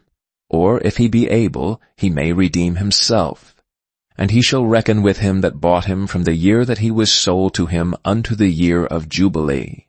And the price of his sale shall be according unto the number of years, according to the time of an hired servant shall it be with him. If there be yet many years behind, according unto them he shall give again the price of his redemption out of the money that he was bought for. And if there remain but few years unto the year of Jubilee, then he shall count with him, and according unto his years shall he give him again the price of his redemption. And as a yearly hired servant shall he be with him, and the other shall not rule with rigor over him in thy sight. And if he be not redeemed in these years, then he shall go out in the year of Jubilee, both he and his children with him. For unto me the children of Israel are servants. They are my servants whom I brought forth out of the land of Egypt. I am the Lord your God. Chapter 26. Ye shall make you no idols nor graven image, neither rear you up a standing image, neither shall ye set up any image of stone in your land to bow down unto it, for I am the Lord your God. Ye shall keep my Sabbaths, and reverence my sanctuary. I am the Lord. If ye walk in my statutes and keep my commandments and do them, then I will give you rain in due season, and the land shall yield her increase, and the trees of the field shall yield their fruit. And your threshing shall reach unto the vintage, and the vintage shall reach unto the sowing time, and ye shall eat your bread to the full, and dwell in your land safely. And I will give you peace in the land, and ye shall lie down, and none shall make you afraid. And I will rid evil beasts out of the land, neither shall the sword go through your land. And ye shall chase your enemies, and they shall fall before you by the sword. And 5 of you shall chase 100, and 100 of you shall put 10,000 to flight, and your enemies shall fall before you by the sword. For I will have respect unto you, and make you fruitful, and multiply you, and establish my covenant with you. And ye shall eat old store, and bring forth the old because of the new. And I will set my tabernacle among you, and my soul shall not abhor you. And I will walk among you, and will be your God, and ye shall be my people. I am the Lord your God, which brought you forth out of the land of Egypt, that ye should not be their bondmen. And I have broken the bands of your yoke, and made you go upright. But if ye will not hearken unto me, and will not do all these commandments, and if ye shall despise my statutes, or if your soul abhor my judgments, so that ye will not do all my commandments, but that ye break my covenant, I also will do this unto you. I will even appoint over you terror, consumption, and the burning ague, that shall consume the eyes and cause sorrow of heart. And ye shall sow your seed in vain, for your enemies shall eat it. And I will set my face against you, and ye shall be slain before your enemies. They that hate you shall reign over you, and ye shall flee when none pursueth you. And if ye will not yet for all this hearken unto me, then I will punish you 7 times more for your sins. And I will break the pride of your power, and I will make your heaven as iron, and your earth as brass, and your strength shall be spent in vain. For your land shall not yield her increase, neither shall the trees of the land yield their fruits. And if ye walk contrary unto me, and will not hearken unto me, I will bring 7 times more plagues upon you according to your sins. I will also send wild beasts among you, which shall rob you of your children, and destroy your cattle, and make you few in number. And your highways shall be desolate. And if ye will not be reformed by me by these things, but will walk contrary unto me, then will I also walk contrary unto you, and will punish you yet 7 times for your sins. And I will bring a sword upon you, that shall avenge the quarrel of my covenant. And when ye are gathered together within your cities, I will send the pestilence among you, and ye shall be delivered into the hand of the enemy. And when I have broken the staff of your bread, 10 women shall bake your bread in 1 oven, and they shall deliver you your bread again by weight, and ye shall eat and not be satisfied. And if ye will not for all this hearken unto me, but walk contrary unto me, then I will walk contrary unto you also in fury. And I, even I, will chastise you 7 times for your sins.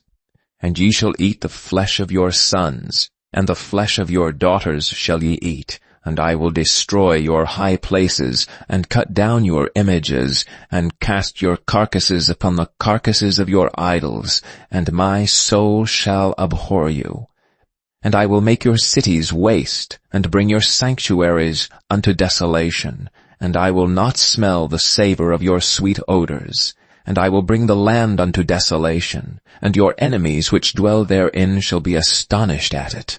And I will scatter you among the heathen, and will draw out a sword after you, and your land shall be desolate, and your cities waste. Then shall the land enjoy her Sabbaths, as long as it lieth desolate, and ye be in your enemy's land, even then shall the land rest, and enjoy her Sabbaths. As long as it lieth desolate, it shall rest, because it did not rest in your Sabbaths, when ye dwelt upon it. And upon them that are left alive of you, I will send a faintness into their hearts in the lands of their enemies, and the sound of a shaken leaf shall chase them, and they shall flee as fleeing from a sword, and they shall fall when none pursueth. And they shall fall one upon another, as it were before a sword, when none pursueth, and ye shall have no power to stand before your enemies. And ye shall perish among the heathen, and the land of your enemies shall eat you up. And they that are left of you shall pine away in their iniquity in your enemies' lands, and also in the iniquities of their fathers shall they pine away with them. If they shall confess their iniquity, and the iniquity of their fathers, with their trespass which they trespassed against me, and that also they have walked contrary unto me, and that I also have walked contrary unto them, and have brought them into the land of their enemies, if then their uncircumcised hearts be humbled, and they then accept of the punishment of their iniquity, then will I remember my covenant with Jacob, and also my covenant with Isaac, and also my covenant with Abraham will I remember, and I will remember the land. The land also shall be left of them, and shall enjoy her Sabbaths while she lieth desolate without them. And they shall accept of their punishment of their iniquity, because they despised my judgments, and because their soul abhorred my statutes.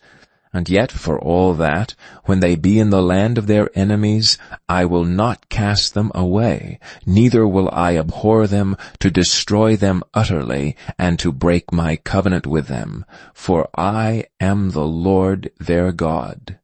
But I will for their sakes remember the covenant of their ancestors, whom I brought forth out of the land of Egypt in the sight of the heathen, that I might be their God. I am the Lord.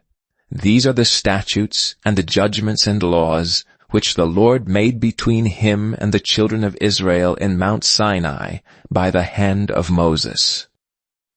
Chapter 27.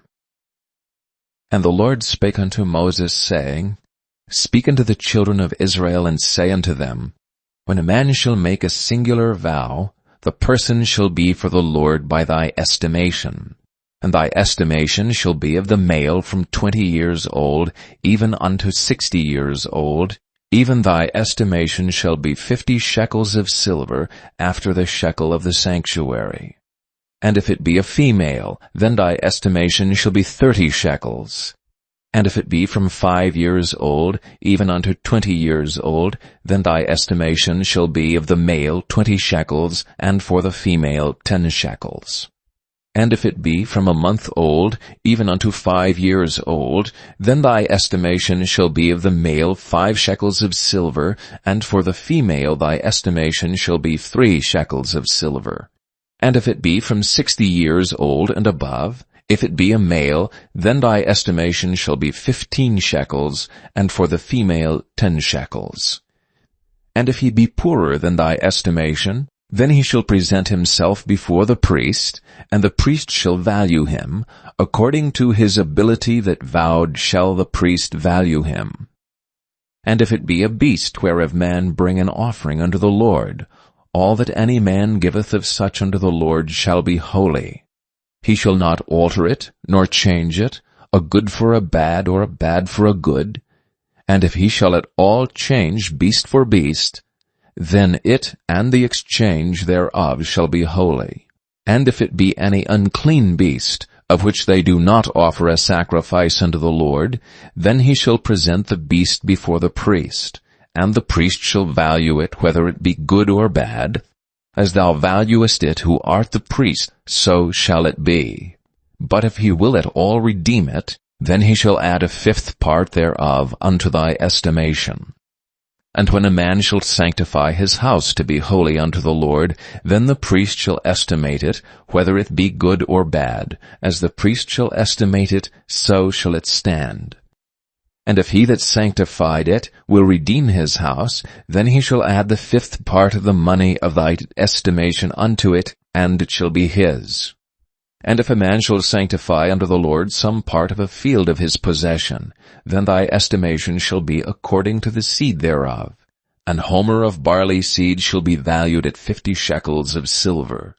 If he sanctify his field from the year of Jubilee, according to thy estimation it shall stand. But if he sanctify his field after the Jubilee, then the priest shall reckon unto him the money according to the years that remain, even unto the year of the Jubilee, and it shall be abated from thy estimation.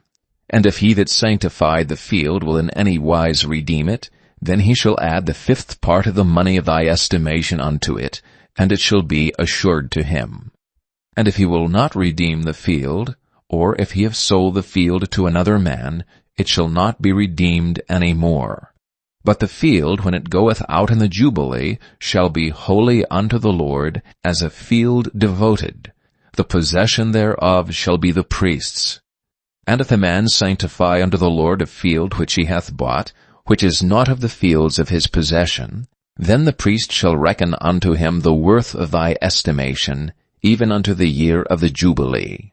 And he shall give thine estimation in that day as a holy thing unto the Lord.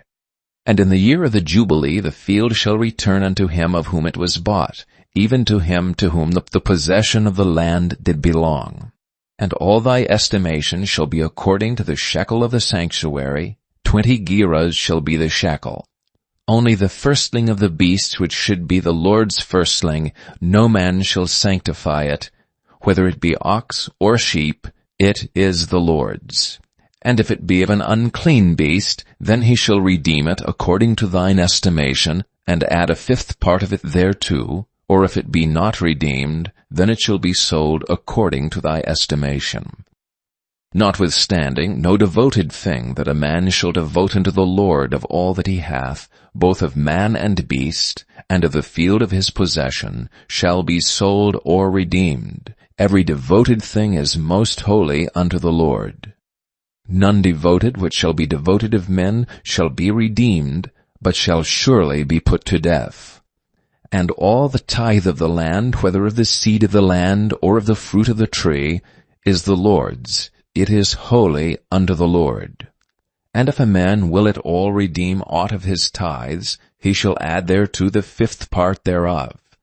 And concerning the tithe of the herd, or of the flock, even of whatsoever passeth under the rod, the 10th shall be holy unto the Lord. He shall not search whether it be good or bad, neither shall he change it. And if he change it at all, then both it and the change thereof shall be holy, it shall not be redeemed. These are the commandments which the Lord commanded Moses for the children of Israel in Mount Sinai.